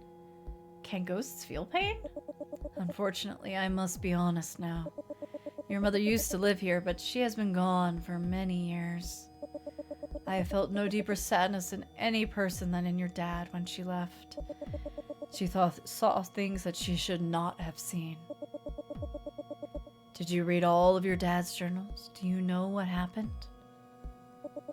She knew about me. She should not have known I was here. Your mom rightfully left. When she found out about my suffering, she could not bear it anymore. Your dad would not let her take you. He clung to you, hoping she would return. This is why I assumed he was so afraid to tell you. So why pretend? I knew you would like this form. I know how much you wish you knew her, and I hoped you would accept me if you thought I was her. Please forgive me. I could come to you in any form you wanted. Visions like this do not have to look like my body. Where is your body? Are you buried here? Yes, I am close by. I desperately need you to come to me. No one else can do it. Okay. You sense how pathetic and weak the spirit is. She needs you to come to her aid. You have to help her move on from whatever is holding her here. You notice now that since you've been talking, her image has been growing softer. She's fading from consciousness, and you can't be sure how much longer you can talk to her. Do not worry, I'm not going to surrender to nothingness just yet. I'm growing extremely tired, though. We may need to come back tomorrow to continue so I can get some rest. That's fine. I'm also exhausted. You know hours have passed, and it must be close to midnight. Part of you is still reeling from the revelations you've had tonight. That this ghost with her powers to make you feel such strong pleasure and comfort has been in this house since before you were born. Your dad knew, your mom knew, and that's why she left. But who put her here? Who killed this woman? I mean, great-grandpa did, start fresh, right? With that family tree. Have you decided yet if you'll save me? I mean, sure, I'll do it. What would we need from her first? I'm curious, hang on. What if we ask her for something? What is it? Oh, you just want like, okay, you just want like You just want it to feel. You just want to feel nice. You want to feel buzzed. tell me how I can help you. You need to get into the basement. The basement's basement. That's got to be what that extra blueprint is. How? I need you to check behind the shelf with boxes on it on the back wall. You pull the shelf away from the wall, knocking over a few boxes along the way. Nothing glass seems to have shattered, so you'll worry about it later. Once the shelf is moved, you realize there's scratch marks on the floor. If you had pushed it to the left, it would have easily moved. Behind the shelf is a small door locked with a chain. I wonder if we would have found this if we looked for food, even though we didn't need it. Behind the shelf is a small door locked with a chain. You could possibly break this open, but it would be easier to find the key. I do not believe he left it down here typically. It's probably on his key ring. That would make sense. The keys are upstairs. Do not worry now. We both must rest. It's the skeleton key, maybe. It has been all of my effort to stay present the past few days. When she speaks, her voice is faint. Please do not leave the house. The farther you get from me down here, the harder it is to sense you. Okay, I'll come back tomorrow morning. Please do. I know you're scared, but I promise again that I cannot rest until you come back. You stand from the chair, shakily. Climbing the stairs proves to you how tired your legs are. You hold onto the railing with a strong grip as you slowly move up. But some energy returns as you clear the top step and close the basement door. With the door shut, you notice your mind feels sharper than ever. You hadn't noticed that you'd been in a fog the past few days, but looking back, there's been something crawling in your skull, quietly taking over your thoughts. The old man must have felt it too.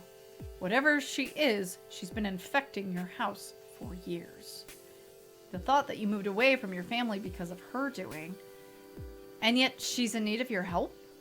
She's so powerful, yet so weak. You sit down at the dining room table and put your hands on the hard wood. It's cold. In fact, you realize the whole house is cold. Before you get up, you look over at the lockbox. Still unsure of the code, but you might as well try something.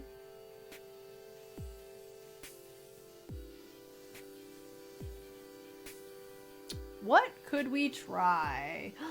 Hey, Tiefling, thank you for the lurk. What could we try?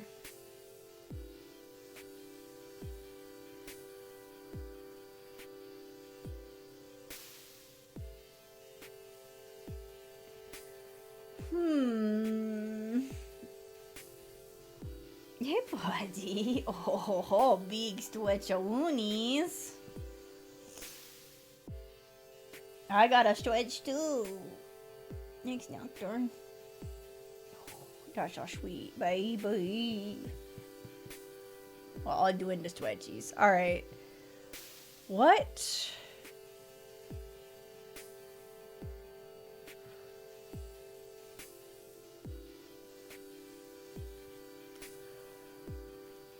What could I try that I haven't tried?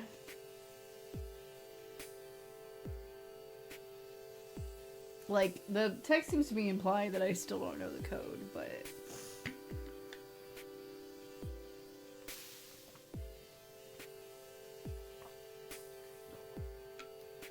I mean, the name Abby is, an anagram for baby. What if it's baby? What if the... What if a baby died here? And that's why... Baby. Stays closed. You're unsure if you'll have another chance to do this! Ooh! That should have made this information easier to get. Now you have too much to do and not enough time.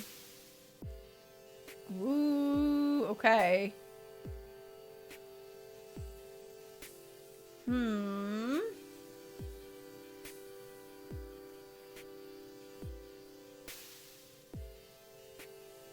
What if I put in... Can it be 2 words? Yeah, no, there can't. Nope. There's not enough space. Hang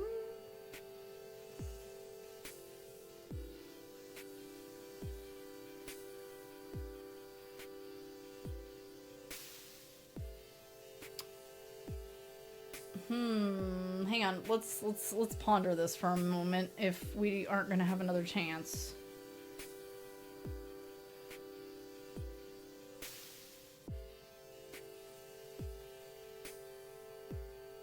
I'm doing some, speaking of anagrams, I'm doing some puzzling here.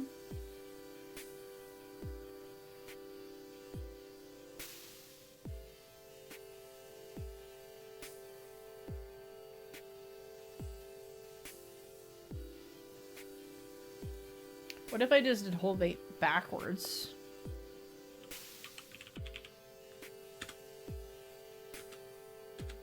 It stays closed. Darn.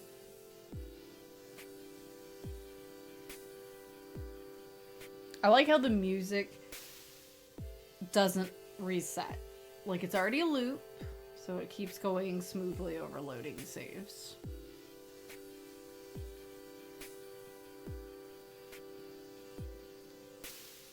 Alright, hang on. I'm gonna save here with the combinations, so I don't have to click on that each time.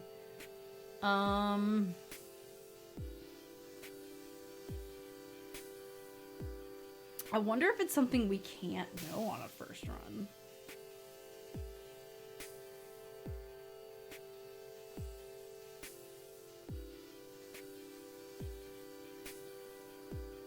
I'm just gonna try Gingham.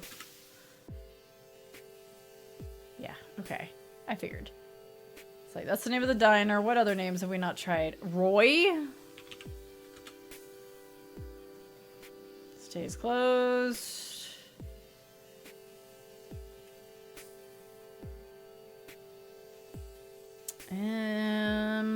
What else?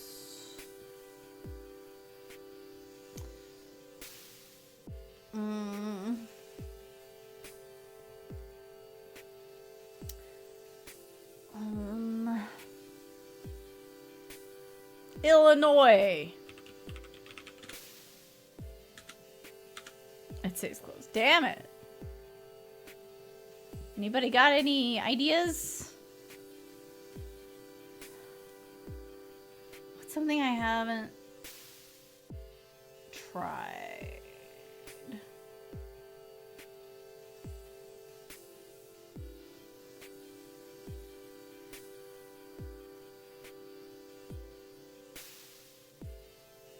What's mom's name? It's Catherine. I tried Catherine. It's Catherine with a K. Small hint? Yeah, sure. I wouldn't mind a small hint if I can suss it out. Yeah, we've tried Catherine. We tried Sandra. That was the second wife. We've tried Paige. We've tried our name, Taylor. We've tried some other family members' names. I've tried Abby. I've tried some random names and words. Also words, just random words. I know we tried house. I forget if we tried basement.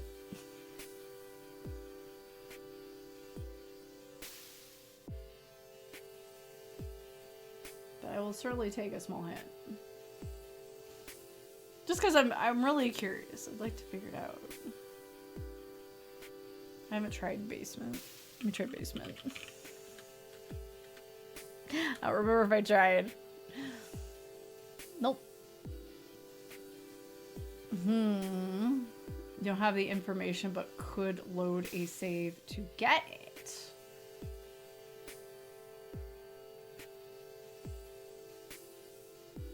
How far back?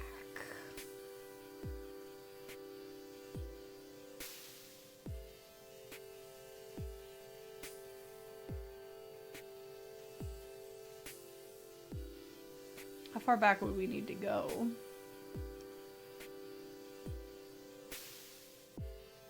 On the right track while looking through Dad's stuff. I felt like I looked through all of Dad's stuff other than looking at the food. So should I look at the food?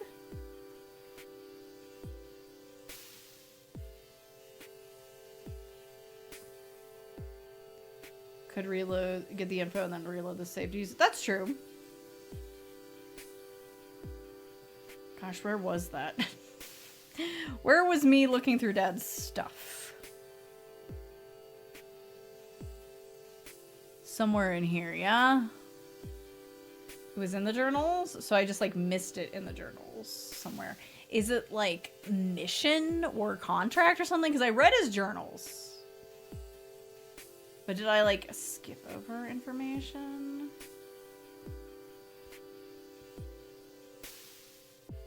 Let's just load it and we'll have another peek at it, yeah? There are more, okay. Space heater.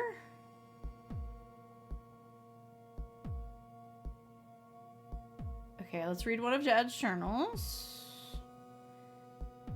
And let's just poke around in here. Did all this, read all these. Read all that. Millstone. Who the fuck is Abby? So should I just, let's see, go back. Can I look at a different journal? Skim back through some of these notebooks, not find anything that's interesting. Mostly things you remember. How much Dad didn't want the responsibility of a dog. The time the pipes burst and he had to repair them himself. Pick up another older notebook data from right before Dad met Sandra. They're the same logs, similar times and temperatures. And then personal entries. You see your name and stop to read a few. Okay, I didn't think that there would be more. There are more! This is from 1993, April 1993. Dad and Mom finally moved out. Mom still comes over to help with Taylor a lot. It's hard to balance my personal obligations with family obligations. I'm not good with taking care of things, and yet here I am. Dad always seemed like he was distant, and I really understand why now. This takes up so much of my time. Do I have an option? I've already done so many awful things, and none of it was my choice. 1997, January. I've been working on through some of these automations. The ham radios, plus some of the newer electronic switches I found have made it so I can be away for longer. I did manage to join a book club, and there's a woman there that I've grown close to. I need that space away from this, or it feels like a burden. Thank you for the hint, by the way, Danny. I appreciate it. She doesn't like it, but I need it so I don't go insane. Sometimes it feels like she's still in my head, even when I leave. Even when I know she can't reach me, I hear her. March of 1999, with Mom and Dad both being dead, I feel so alone in this. Not that Mom knew. Taylor is a wonderful child. He's bright and kind, but seeing him brings up so much pain. He always needs my help. Sandra can only do so much. Even though marrying Sandra has made my life so much more fulfilled, I can't talk to her or Taylor like I talk to Abby. And no one can know I talk to Abby. There's still at least one more journal here you could look at. Wow, okay. Let's go back to the desk contents. This notebook's label is in someone else's handwriting. It's not Grandma's. It could be Grandpa's. 1989, November. Abby says that it's time. I don't know if I agree with her. Mary knows we need to move, but doesn't want Roy to get the house. She won't be swayed. Abby says he can do what Dad had Eddie do. He could do what Dad had Eddie do. The only other option is Mike. Mike has always been an obedient child, never tried to come down here. But I know he wants to start a family. It was hard enough for me, but I believe she's right, and Mary's just going to be happy if I invite Mike to come back home. You skip ahead concerned until you find your dad's handwriting. Same month, so end of November, 89.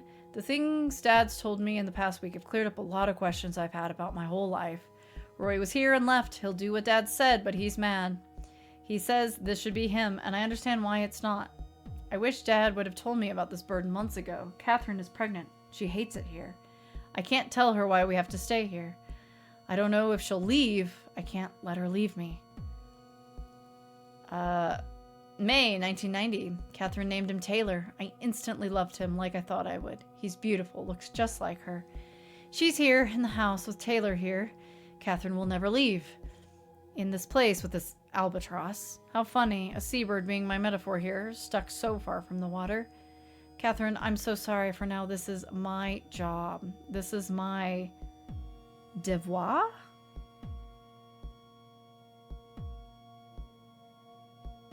After reading this one, you feel sick to your stomach. If Mom could never leave, why didn't I know her? You step away from the desk and decide what else to look at.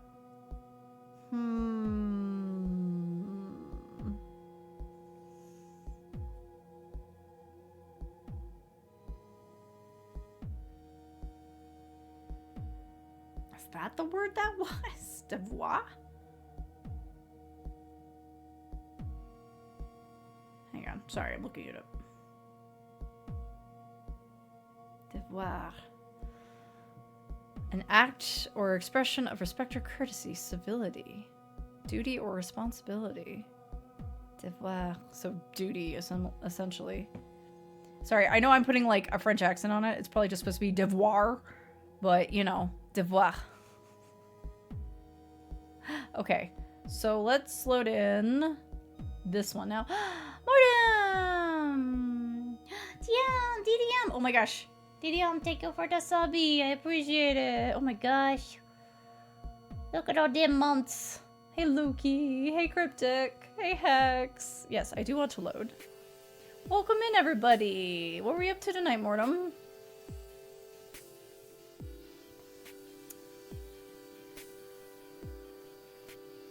Welcome in, guys. If anybody doesn't know me, I'm Marley. We play a lot of horror and horror-adjacent games here at The Haunt. And, oh, that's right! I saw the post! It's your birthday! It was birthday! Happy birthday, Mortem! Oh my gosh. My brain. One big old collab. Hells yeah! Spookums games, yeah! Hey, Con! Happy birthday. Hang on, wait, we can do this. We can do this, wait. Hang on. I can pull up YouTube on my phone.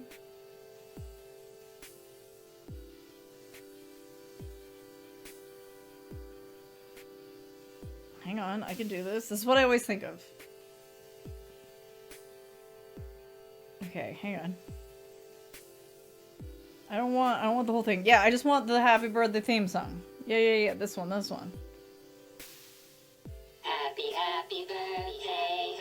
birthday to you. Hope you have a happy birthday. Lives rent free in my head. Thanks, Resident Evil 7. Every time.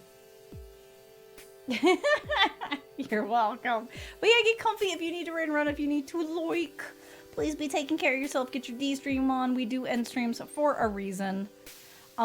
We may be reaching the end of this particular title. It's a cool little psychological horror visual novel called In the Foundations. That has a lot to do with inheriting a place that holds memories that ain't all good. Gonna head to bed. Yeah, get some good rest. Get some good rest. And I might finally have the combination for this lock. Maybe? Let's find out. Is it devoir? Which I'm gonna keep saying instead of devoir. Is it devoir? It clicks open. Let's go. There it is. There it is. I didn't even think to keep checking the journals because I just presumed that we looked at all the ones that were like interesting. So there was probably other things I could have looked at multiple times, but we're not gonna go back now. we're gonna move forward. Thank you for disippies. After placing the lock to the side, you open the box. Inside, you find an envelope with your name on it and a VHS tape.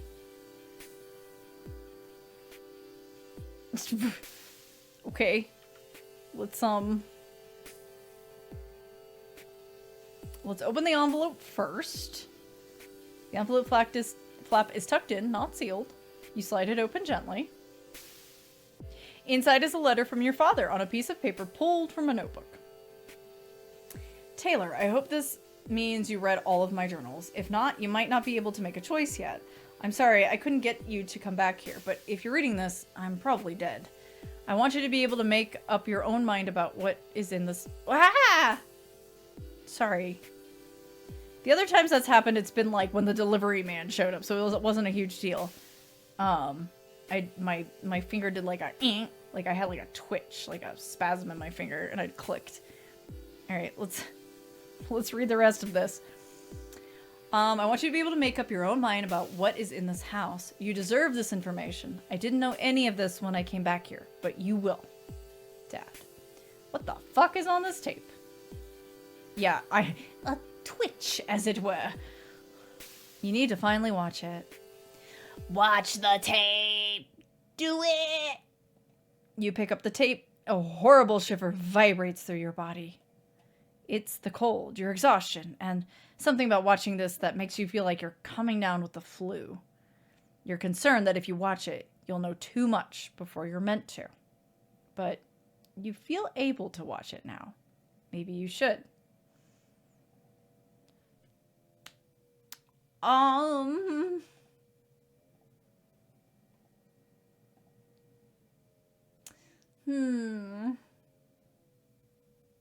Are we gonna get a chance to watch it after we talk to Abby in the morning?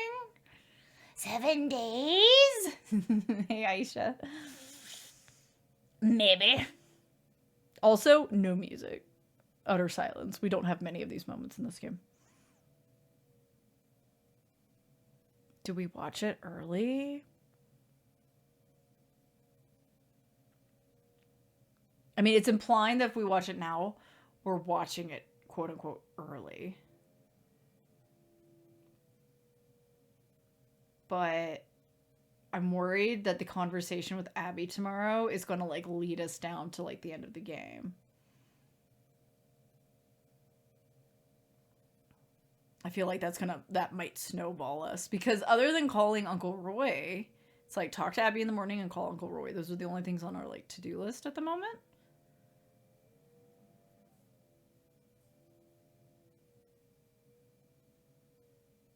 Oh gosh. Okay, hang on. I'm gonna take an extra sippy while I'm thinking about this. What do you guys think? I don't want to make this decision. I kind of want to just watch it. I kind of want to just watch it, but I'm also nervous, like, if I watch it out of order. Oh, let's just watch the tape. Let's just do it. You are the most tired you've been all week, but for the first time, you don't feel hesitant when going to watch this tape. You find the VCR remote hiding in the couch cushions, unsurprisingly. You put the tape into the player. It needs to be rewound, and as you wait for that to finish, your anticipation grows. You take a deep breath. You hear the click as it stops. And then you press play. Are you recording me? Yes, Dad. Let's see, we need voices here. Are you recording me? Yes, Dad. How does this device work? It's just a video camera. Does it get audio too? Yes, it hears you too. So, who am I? Your name is Roger Holblit. And who are you? Dad, I'm Charles, your son. The man on the screen gasps and clutches his chest. No, he's dead. Dad, I'm not dead. I saw you die. Your memory is just bad. I'm fine, and so are you. The camera zooms in, closing in on Roger's face. He looks haggard, even in his nice suit. Under his eyes are dark gray circles. Do you think she can reach me here? Dad, we really need to talk about what you think happened. I underestimated what she could do. If you say you're Charles, that means she made me choose you to carry this duty next. But it's impossible. It's been many, many years since Charles died. What day do you think it is? How should I know? I was so naive when I did this to us. It's been a forever contract, a whole life curse. I have paid her price over and over and over. You too will come to understand fear as I have. The boiling of the blood. Eons of time she can pause it all. The man starts to fidget and squirm. I also miss VHS tapes. You're enjoying this accent, thank you. He is screaming, face distorted. Do not give her information. You must not trust her. Dad, calm down. You have cataloged every bit of her powers. In none of your entries did you ever say she had such abilities. The doctor says that when you fell, you hit your head in such a way that it caused severe damage to your brain. They say there's full areas that don't light up anymore in the scans. Charles speaks more quietly in this next statement. Welcome in, Snowfall. I've told you this a bunch of times. I wonder if it's possible for you to remember. There's a cut here. It seems like it could be anywhere from minutes to hours later. Tell me where I am right now. We're at Stillwell. Do you remember choosing this place? Tears run down his cheeks. Only vaguely. Some memories are so strong, your death, for example. Though you say it was not real, the anguish takes over my senses every time I close my eyes. I shouldn't have done it. I regret everything. It was my fault. It was my fault. Dad, I can see we're not getting anywhere. I was hoping that we could get the truth out of you, but you're still blaming Abby. Abby's never hurt anyone in the family. She'd have no way to do this to you anyway. She's trapped. Roger starts hyperventilating.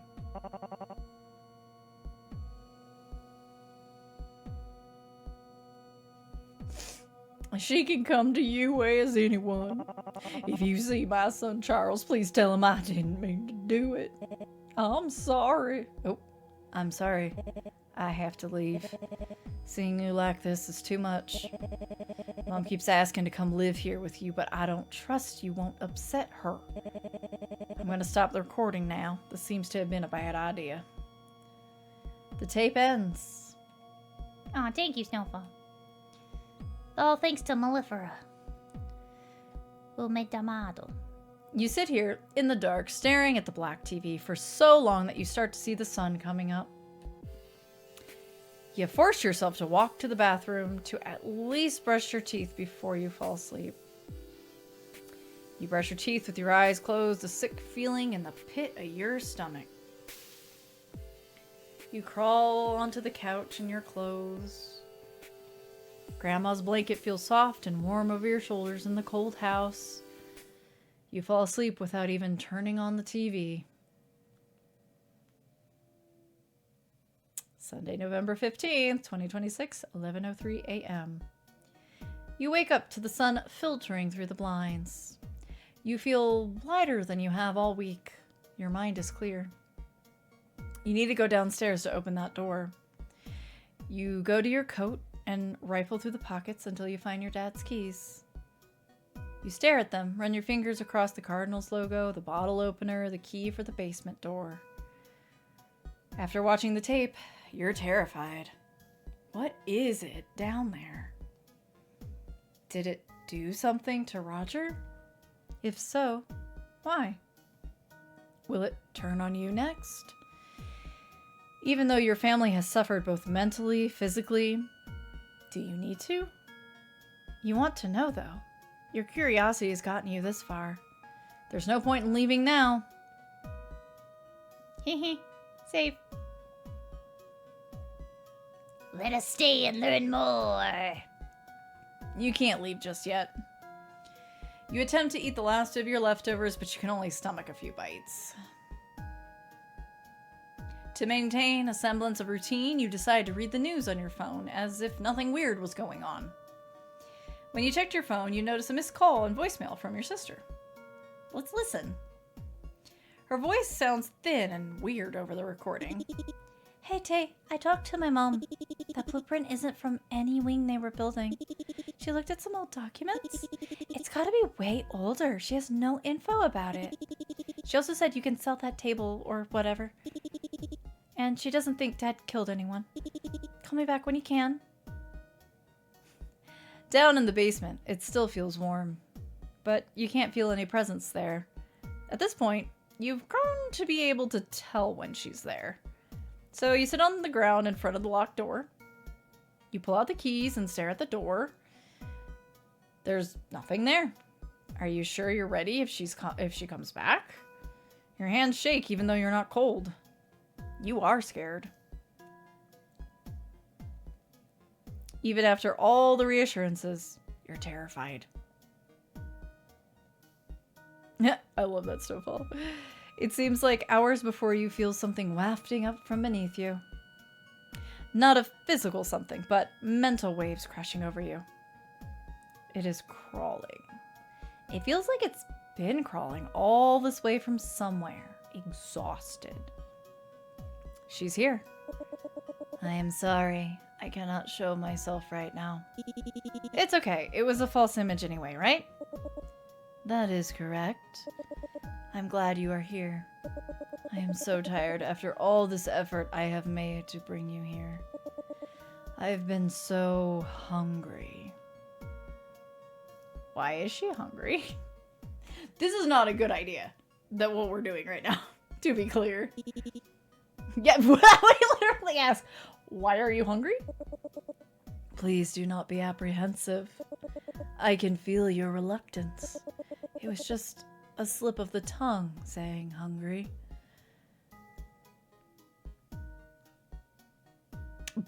Why was Roger afraid of you? In the quiet of the house, you feel her softly laugh. You feel some kind of rumble in the basement. Roger made mistakes, but he had nothing to fear except his own ignorance. He thought he knew what he was doing. But of course he did not. Do you humans ever? Are you actually a fucking demon? Let's find out. Fortunately, you have nothing to fear. I am too tired, too weak. Without you, I will die. No one has taken care of me since your father died. It feels like a tendril, like a tentacle reaches for the keys. This is not a good idea. It covers your hand and strokes it softly. And then your fingers curl away, one after another, until your palm is open. Please. You stand up and put the key into the lock, feeling it pop open as you turn. The door is fragile and swings open easily. It's dark. Your legs are almost compelled to move. You start to climb down the dark steps. We're going to the basement's basement. Let's go. But you know exactly where to place each foot. No fear, no hesitation. There are a lot of stairs. They seem to never end. You put your hand along the wall and feel the jagged stones. There's no handrail, but you don't need it. The blueprints must have been for this extension. Eventually, your feet stop. No more steps. No one took care of the basement demon house plant. That's what it sounds like, honestly. The room is small. There's a hallway to the left. There's a snow globe. But keep going, darling. I feel like the ghost's name has changed color. Wasn't it like a minty green before? Now it's like pale, like dusty blue. So I see like an item, and this is like each generation, maybe? Great grandpa, grandpa, dad, us, maybe? Snow globe is us. The snow globe we kept asking for. Your eyes can't look away from the shelf. There it is. Keep moving, dear. You're almost here. Your breath catches in your throat. Are these trophies? Why are these here? Did your dad hide these down here? Did someone make him? What do they mean? I've been looking for this for years. I love you, baby boy, but I gotta stretch my leg out. Oh, okay. You pick up the snow globe. Well, it's not really a snow globe, more like a glitter globe. Yes, we love those. It's covered with a thick layer of dust.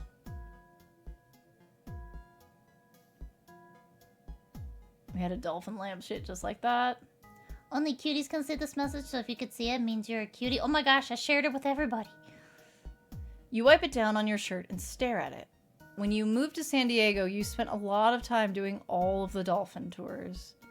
They're your favorite animal. You actually remember when you got this on a trip to Florida. To visit Roy, your dad let you pick out one thing to buy.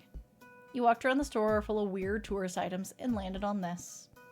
You shake it gently. The glitter falls back down. You feel such a sense of nostalgia. It feels like you'll start dry heaving if you don't put it down. Huh.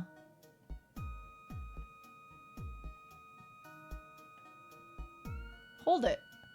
You feel its weight in your hand. There's something telling you that the feelings of nausea aren't you.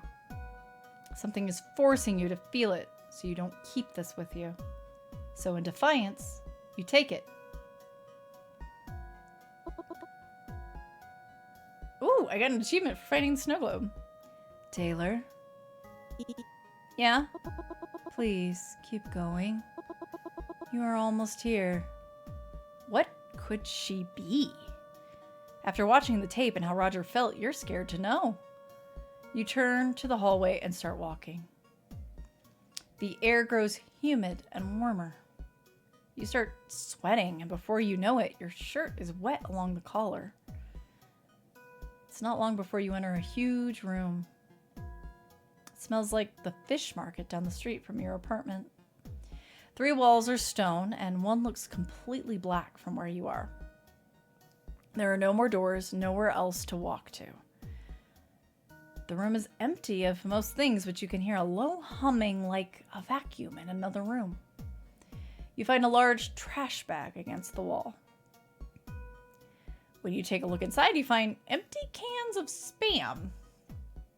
It smells disgusting. You walk closer to the black wall. Once you get close up, you see that the wall is a huge pane of glass. Water! It's the water filtration! Oh no, it's worse. You left your pet fish in the basement. You kneel down and look at the edges that touch the wall. The glass is very, very thick and covered in algae along the bottom. You stand and look up. The top of the glass doesn't touch a ceiling, as the ceiling is so high up that you cannot see it. When you listen closely, you hear the sounds of water moving. There's a ladder leaning against the glass that you could use to climb to the top edge. You stare into the water in the faint light. Are you here? Finally. Oh, the ghost has become question marks. You hear her. It makes you realize that there was no real audio before, just a hallucination inside your head. Welcome to my prison. This is the strongest you've ever felt to her, whatever she is now. Oh, we know where she is. What are you? I will show you. The water rumbles and you place your hand against the glass. You stare at the massive monster? It extends completely in all directions. You hesitate to describe it even in your own mind. There is no creature in the lexicon of humanity that could express what is in front of you. Her form terrifies you and is beyond any guess you could have made. She is all things, and you feel your mental state draining as you look her up and down. He's a big baby. A giant eye closed in the center of your vision. Yeah, open that eye. Hello. Ooh. We got the weird sideways pupils.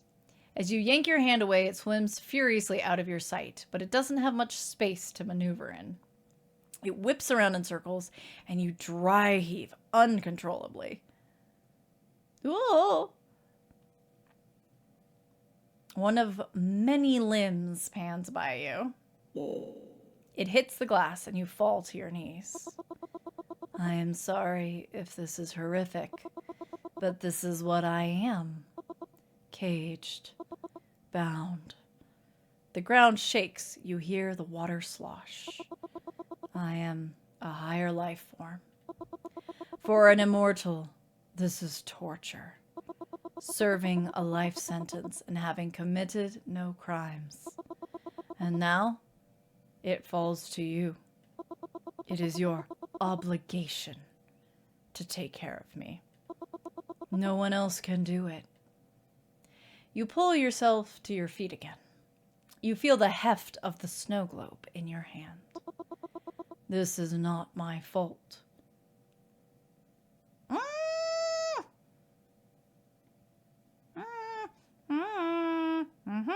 It's not mine either. She comes back to the glass and her form overwhelms you again. Oh, Taylor, it really does not matter whose fault this is now. My life is your baggage, as it was your father's and his. Nope, throw it away. Throw it away. Not yours to carry. You don't need to carry that. I am paying the price for someone's curiosity. And now it is your turn. I mean, Mom left. Yeah. Where is Abby? Where is my mom? Where is Abby? You feel her anger subtly. It is me, but it is not my name. Why are you called that then? At first, the man who captured me. I was not at full capability or size at that time. I was easily overwhelmed and brought here. And for a long time, I loved him. My mind, as it grew, did what it had to do to keep me sane. Free the fishy. I agree. Over time, I realized I was so much more powerful than him. That he was using me. That I should be in charge. But it was too late. Once I grew large enough, we both realized he couldn't set me free. And while I started out as a blessing to him, eventually, I was just a burden. It takes a lot of effort and money to make sure I do not die. My immortality makes this a... Your eyes roll up into your head reflexively as she laughs. It brings you great pleasure. And in your head, you know what she wants to say. Generational debt. But I found a tape in the lockbox that my dad kept. It was a recording of Roger shortly before he died. I do not know of this tape. In it, Roger said he regretted what he did to you. Yes, I understand. Hey, buddy. I knew all along. I could sense his stress. He made an unpardonable error. What can we do about it now but continue on our path? Did he ever say he was sorry? Does it matter? What is done is done. It was a mistake. It still happened. Your father also made a horrible mistake, showing your mother this place. I want to say that humans make a lot of mistakes, but so do my kind. And now, it is on you. Generational debt. Yes, I understand. If your father had not let your mother know of my existence, maybe our lives would be different. Unfortunately, Roy is indisposed and unable to do this. And so it falls on you. Now, this is your duty.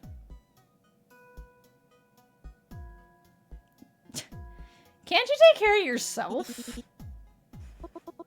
Do you not understand that I cannot leave? Down here, being on my own, it will make me go mad. I am not just sentient. My abilities are deeper than you know now. Oh no, we're figuring it out. Don't worry. And so, I will grow incredibly bored. So? Although I am stuck here, I still have reach. I cannot guarantee I would not become sadistic. I cannot promise it would not be levied against your family. Okay, now this is just blackmail. But I do know that if you stay here, we would be happy. You try not to think about the negative things Roger said about her. You push it aside and try to express empathy. You're not sure how good of a job you're doing. I have told you what it was done to me. Oh. There we go. Buddy boy grabbed my earbuds as he turned around. I have shown you some of what I can do. I need you to decide now, please. You think about Roger's voice, the pain and anguish in it. You wonder if she did the same to Charles, and would have done the same to your father if he had lived. Maybe it was a blessing for him to have died as he did. But for you, now you have to make a choice. Fishy blackmail. You think about the suffering that this creature must be facing. Hungry, alone, and trapped. But you also know that your family's choices don't have to haunt you forever. You could sell the house. Whoever bought it could help her, feed her, do the things she needs. Do you want her to die? Doesn't seem fair for her to die, but it's not fair for you to also be trapped. You could stay and continue your dad's work, automate her needs, give her the ability to access the world through the internet or some other way. And the drug light high she gave you, it could be the tip of the iceberg of what she can do. Maybe she doesn't deserve to live. What's the point in keeping her in this halfway living state? You look at the glass. It's thick, but very old. From your vantage point, you see a small notch on the inside of the glass. Hitting it with the snow globe might break it. Once you accept all of this, you feel clear in your decision. Ooh! Heather, welcome in! How's it going? What are we up to tonight? Hello! Welcome in, guys. If you don't know me, I'm Marley. We play a lot of horror and horror-adjacent games here at The Haunt. And tonight we're playing a little visual novel called In the Foundations. And we have reached what is essentially the very end. So if you have any curiosity about a game involving inheriting a house and all the things that come with it, and you got some bad memories, that's the TLDR. If you're interested in that, it is available on Steam right now for free. You can also throw a few dollars at the dev for the support pack, DLC, to help them out. Variety of stuff. You played the Enna game and did an escape room indie game. Ooh, nice. Well, welcome in. If you need to raid and run, if you need to lurk, please do take care of yourself. But yeah, we are at the I believe we are at the end of this game. We're about to make a big old decision. Possibly multiple, because we can just reload our save. Can't really be all that hard to free her in a place in this day and age. For starters, you could try flooding the place to give her more room. But yes, we are finishing up. Soon. We're at the end of the game, I'm pretty sure. Oh, you'll lurk planning to play this. Yes, I'm at like the end, I'm pretty sure. So if you want to avoid spoilers, no worries. If you need to take off, if you need to lurk, totally understand. But yeah, this game's been very, very cool. So I do highly recommend it. And thank you for the hydrate.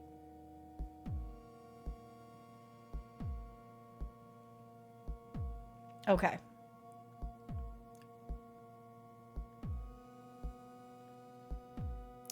This is interesting how there's like boom, boom, boom. So like if I say no.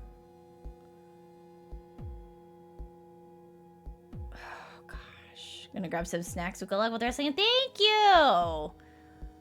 Do we help them? Do we not help them? Or do we just throw the globe? Snow globe. Fuck.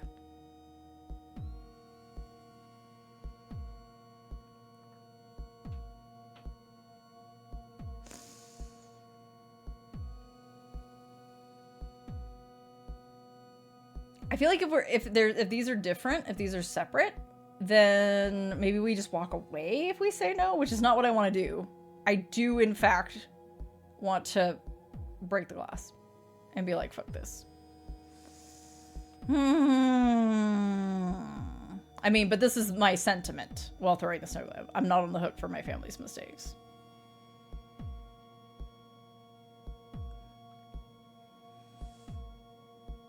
I'm gonna say no, because I might get a chance to throw the snow globe after.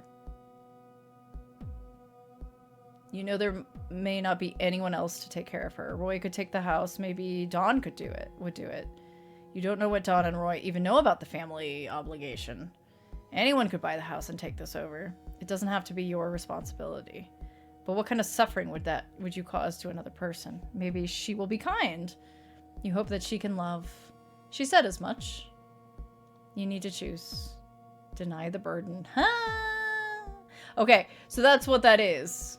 It's saying no isn't just saying no, I'm not going to be on the hook for this.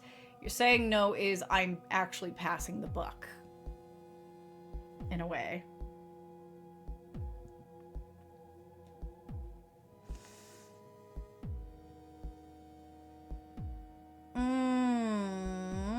I'm gonna throw the snow globe.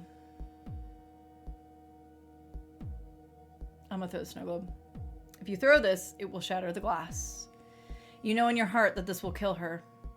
But keeping alive something that could do to you what she did to Roger. Could she grow to hate you? Are you next?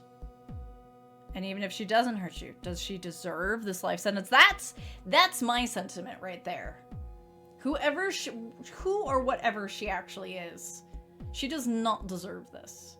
And while it is completely and utterly unfair that she is stuck here, I mean, who am I to decide what to do with her life? So that makes the decision harder, but hug the monster. This wouldn't be a mercy killing. It would set her free. You need to choose. Enter suffering. Throw it already! You step back a few steps until most of the glass is visible. With confidence, you swing back the arm that's holding the snow globe. You aim directly for the crack in the inside of the glass. When it hits with a heavy thunk, the snow globe instantly breaks. There's a spider webbing of fractures in the spot where you hit, radiating out. Time to leave! It holds, no water leaks. Your knees grow weak. Aww. Then, to your surprise, the tank glass starts to make a cracking noise. What have you done? You find yourself screaming your next words. You tell me about what you did to Roger. Nothing he did not deserve. You start to sense a panic in her thoughts. They flood over you and you have to close your eyes. You attempt to not pass out as she bombards you with feelings.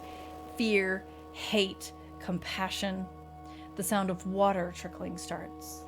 You try to pry your eyes open, but it feels impossible. It doesn't take long before your feet are wet. Be free, cousin. Her scream shakes the whole room. When you open your eyes, the water is everywhere.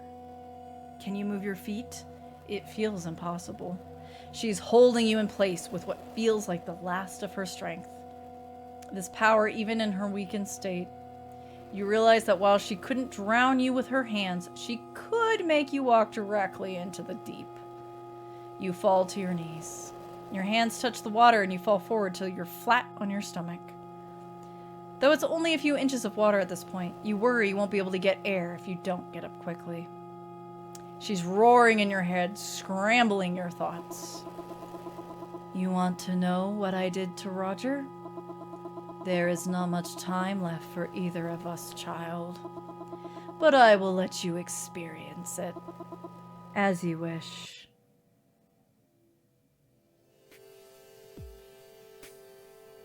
Dad's sitting at the table with you. This time after dinner is sometimes the only time you see him. It's just how it is. He's really busy. Grandma left right after dinner and you miss her already. Having her here means toys and games instead of you having to sit around and watch TV. You wish you were better at playing by yourself, but it's embarrassing to make up stories or dress dolls when you're alone. When she goes for the night, it's just you and Dad. At least Dad said that sometime soon he'll get you a dog. All of your neighbors will have them, and you know you'll be responsible enough. Dad gets grumpy when you mention having something to take care of. You run your hand along the edge of the table. Such nice wood. You lean back and swing your socked feet. You're still too short to touch the ground in your chair. You look up at him and he's looking right at you. What's up, Dad? Did I do something wrong? His face shows a touch of empathy, something rare with him. I have something to tell you. You know I've been going to that book club, right? Yeah? The woman I met there, did I tell you her name yet? Samantha? It's Sandra. He looks away. What's wrong? Nothing. It's good. She's going to be moving in here. She'll be able to take care of you. Fear. Loss. What about Grandma? Don't worry. She'll still come over for a while before Sandra comes in and takes over. Okay. Don't want to make him sad. Scared of Dad losing something special to him. It'll be fun. You'll even get to be the ring bearer. The feeling of tears welling up. Wetness as they roll down your cheeks. Okay. Breath catches in your throat. Your tears fall down and touch your lips, leaving the taste of salt on your tongue. Don't cry. But a sob comes out when you talk. I'm trying not to. And suddenly the awareness of the adult you pokes in. This is the memory of the hardest day of your life. Something turns inside you. It feels like ice-cold talons reaching directly into your head and swirling your brain around. Under his breath, but clear as day, you hear him mutter. I hope the next one isn't like this. You struggle against this memory. It didn't happen. You feel whatever real memories that were there slipping away as they're being overwritten. This is the reality now. Taylor, I don't know why you're like this. You've always been such a burden to me. When your grandpa died, I had to bury my dad. But I also had to pretend to give a fuck about you. Grandma's going to die in the next few months, and that will be your fault too. You try to speak, but your body heaves with slow gasps. When you touch your shirt, you find it's soaked. From sweat or tears, you don't know. Oh, rude, yeah. Actually, I know you've always wanted to know what happened to your mom. You try to stand as the water spills from your eyes. When you put your feet on the ground, you find the floor is wet. This is your fault. There's almost a full inch of water on the tile. Your socks are soaked. So you stay where you are, sitting at this expensive old table. Taylor, your mom is alive. She's been alive all this time. She just doesn't want anything to do with you. Tears pour out of your eyes like a faucet. They slide into your mouth, down your shirt, drip down to the floor. It's not stopping. In between heaves, you call out, Dad, I'm sorry. Your dad crosses his arms. I told her all she had to do was be with you to live. To be with you was to live here, and she said she'd rather die. She hates you so much that she even went into hiding. I can't even find her. His distorted laughing hurts your ears. You need to get away from this. It's hard to see through the blur, but you push your chair away from the table to walk away. Standing takes more effort than anything you've ever done. Insert what the hell redeem because you don't want to interrupt. It's slow motion, like moving through water. Taylor, stop. You force yourself to take a step forward. Then another. On your third step, you slip. The impact takes the wind out of you. The back of your head hits the ground so hard that you see stars. This is your fault. This is your fault. This is your fault. This is your fault. Through the blur, you see your dad's face above you. What's worse, the physical pain or the fact that they never loved you? He moves close, staring eye to eye with you. His pupils stretch and become rectangular. His face contorts as he screams directly into yours. Now, stay here.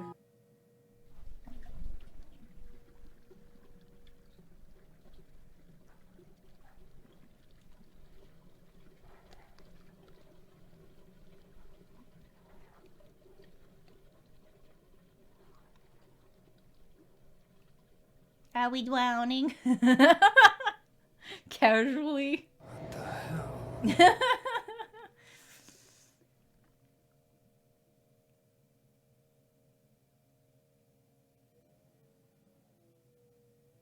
Ending 7. Ooh, let's go. I bet there's some endings that have to do with not opening the lockbox. Very cool. Forever falling water. Ending stasis. Originally started for Theme Tour Jam 19. And Monster Stars 2024. Completed 5 weeks late in a much more complete way instead. Let's go. So yeah, this is like a solo dev, by the way. Solo dev. Deep salt. Very nice. Very nice. Okay. If you enjoyed this game, you can support me by buying the developer support DLC. Yes, yes. It is available.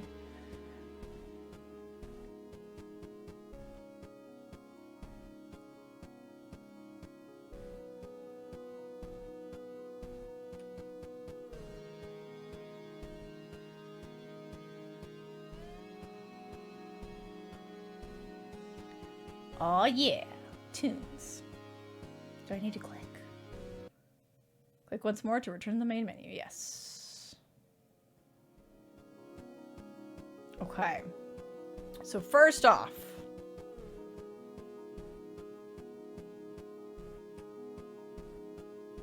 I want to see what happens if we just leave. I want to see, hang on. Wait, it was on the previous page. It's here. Yes. I want to see what happens if we just leave and we're like, nah, fuck this. Yes, I'm totally sure. Like, nah. Here, take care, Nocturne. You pack up your clothes and toothbrush. You don't sense her at all as you walk around taking things. There's a few sentimental heirlooms you grab, the coffee maker, Scotty's collar from the back of your nightstand, and your grandma's blankets. It all fits in your suitcase easily. You leave the tape in the VHS player. It's almost peaceful as you sit in the kitchen eating the last of your leftovers. You can only stomach a few bites before you realize you should leave as quickly as possible. You get in the rental car and drive toward Gene's house. You leave the keys and a note on his front porch. Give the house to Roy. Don't call me again. Back home, a few weeks later, you feel a nagging. What if you were wrong? What if Roy is stuck there with this thing and, as you're thinking about it, Paige calls you. What's up? You don't even say hello anymore. Hello, Paige Hoblet. Hi, Taylor. You know, Roy's moving into the house? I didn't, but glad to hear it. Did something happen? Paige, if I tell you, it'll taint your childhood and your relationship with Dad. Okay. I trust you. But you should probably go to your therapist. You think I didn't see her the day I got back? Touché.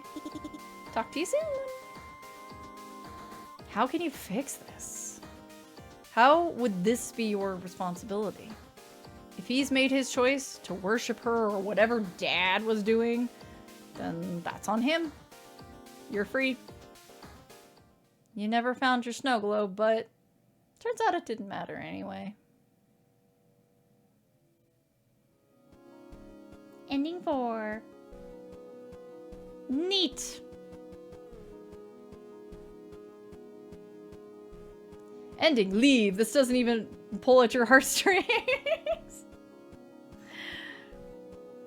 Very cool. Very cool. Hi, buddy. Oh. Somebody wants to go walkies here. Yeah, we'll do walkies here soon, my duty man. Mwah. Stepmom wasn't evil at all. Stepmom was like actually a pretty nice lady who tried to be a mother to us, but we were so desperate for affection from our father that, you know, it just didn't, you know, we just weren't willing to be close with her. Honestly, it seems like stepmom was actually pretty chilled. Did this glitter globe smashing on? No, we did do that. And then, that's an interesting ending. And then I checked to see what happens if we just leave. Let's see. Yes, buddy, I'll let you out. Here, let me let the cat out. I'm gonna let him go for walkies a little ahead of me. Need to go walkies? Can I give you smoothies? Mwah. Go ahead. Go walkies. I'll be with you shortly, okay? Okay. Go ahead.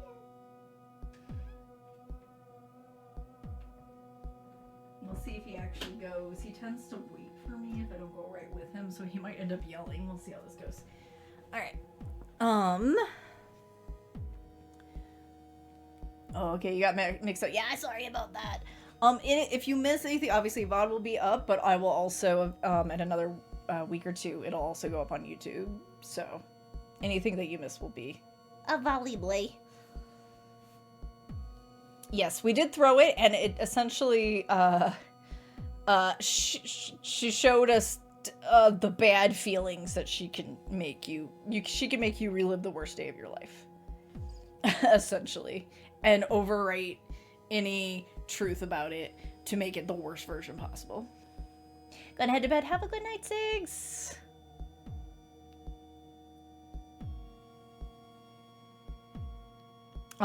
That's the TLDR version. Gotta dip so not to get spoiled for other endings. No worries, Aisha. Thank you for hanging out. Okay.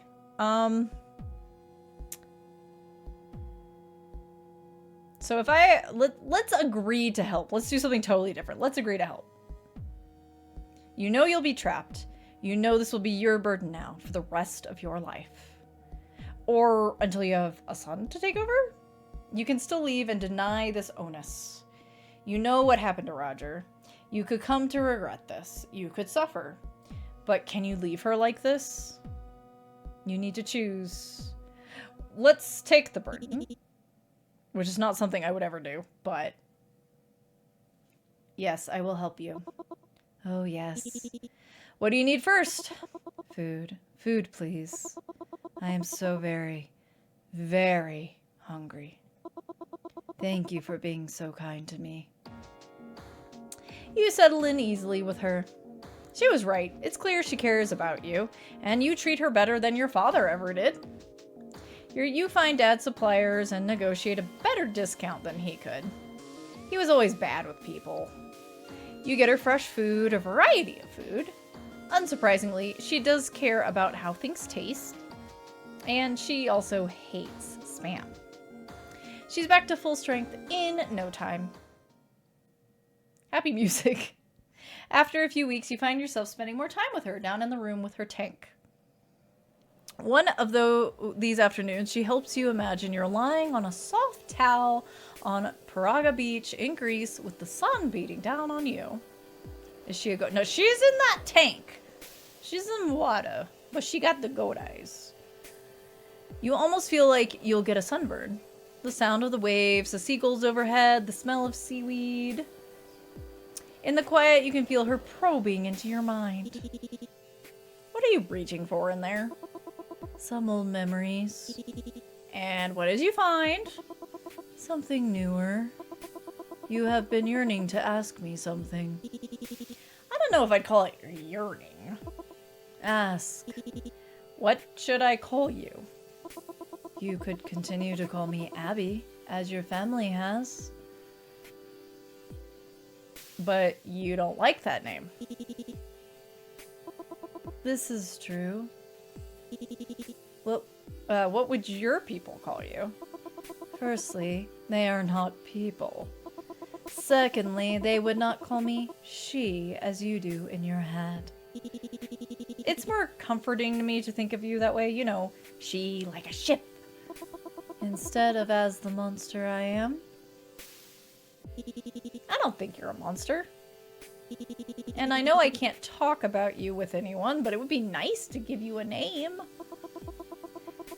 I remember everything that has ever been known by my species for all time. Should be easy to pick a name then. Any traditional name would be unpronounceable to you anyway.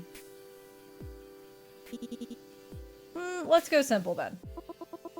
The one I would like translates vaguely to the dreaming deep, harbinger of the abyssal mind. That's a serious title. What about Cordelia? You can feel her pull her attention away from you and towards something else. Almost instantly, she comes back. You feel her with full force push the text of King Lear and the video from every episode of all the shows Buffy the Vampire Slayer and Angel into your brain. You immediately start gasping in anguish. It burns as your cells intake the information all at once, but a minute later your breath calms. The information she feeds you like this is permanent too.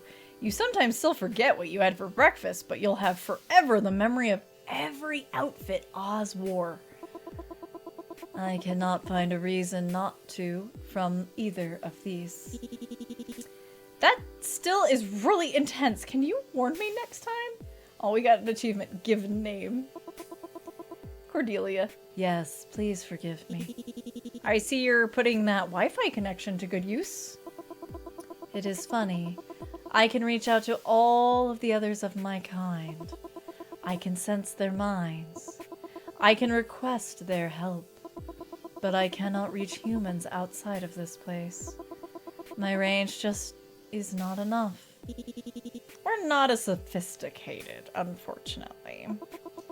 You will not have much of a chance to use a name for me with anyone for now.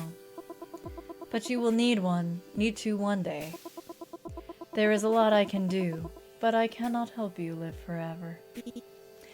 I know. After a few years, you've upgraded all of her equipment so you can take time away. Your dad didn't know the internet well enough to find some of the electrical appliances you know about. She was vaguely upset to hear you've taken apart cat feeders to make her an automated setup. It makes her feel a little infantilized, or whatever feeling she can feel that's close to that. Cordelia cannot send information out to the internet, but she can read anything on it. She ferociously ingests as much as she can and replays what she thinks is helpful to you. There's even things she's taught you that will help you get her out of here someday. You can take time away, but you usually don't want to. For the most part, you spend your time taking care of the house or her. You never get used to sleeping in your old room, even after you refurnish it. Eventually, you bring the couch down into the basement, the real basement. Most of the time, you sleep down there with her. Under Grandma's blanket. Cordelia plays visions of your father's youth, your grandfather's youth, your childhood. It's much, much better than falling asleep to the TV. That is a wildly happy version of that ending I was not expecting. I kind of like that, actually.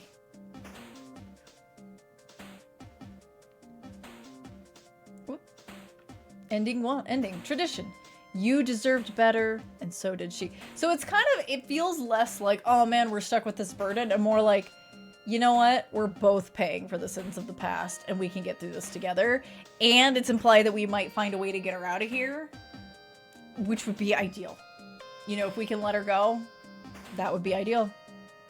Find a way out of here. I like that. I like that.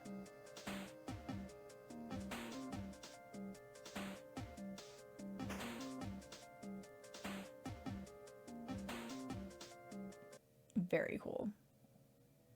Okay. I think 3 endings out of the bunch is enough.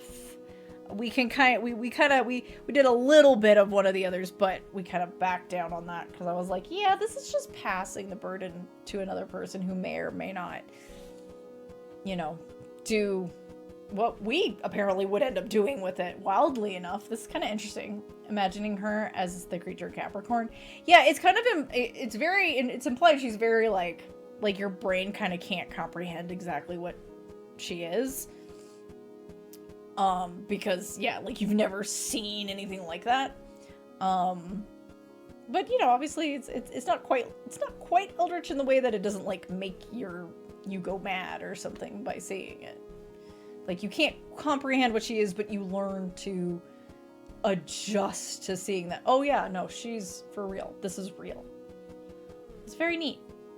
It's very, very neat. Wow, okay. I really like this game. This game is very cool. And I will I'm definitely on my own time. I will probably end up grabbing. I do want to get the supporter pack and try out. There's some additional stories, in the supporter pack, and yeah, legit, honestly, kind of cool. Definitely subverting expectations that the thing where you would accept the quote unquote burden,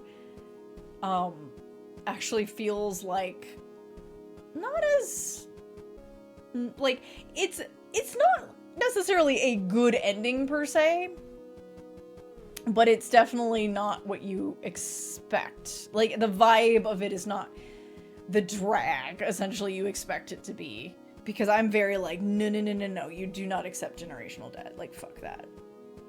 But maybe it's not about necessarily completely turning your back on it as learning how to accept that it exists and how do you move forward from that and make things better. And I think that's actually a really great message. So like the dad was neglectful because he was saying, yeah, he was neglectful because he was busy taking care of her and being obsessed with that and making it into a whole thing, when it seems like, because like clearly, like if all he was doing was feeding her spam, like that sucks. What kind of existence is that? You're basically just shaking in the fish flakes, right? Although I guess fish flakes are actually delicious for pet fish. Otherwise, they wouldn't eat them.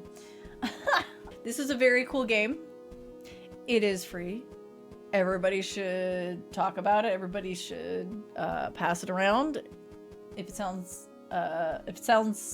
interesting to you, you should definitely play it.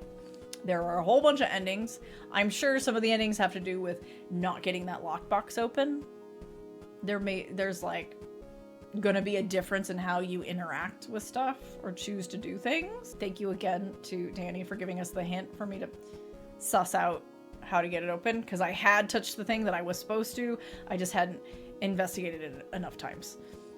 Yeah, definitely recommend this.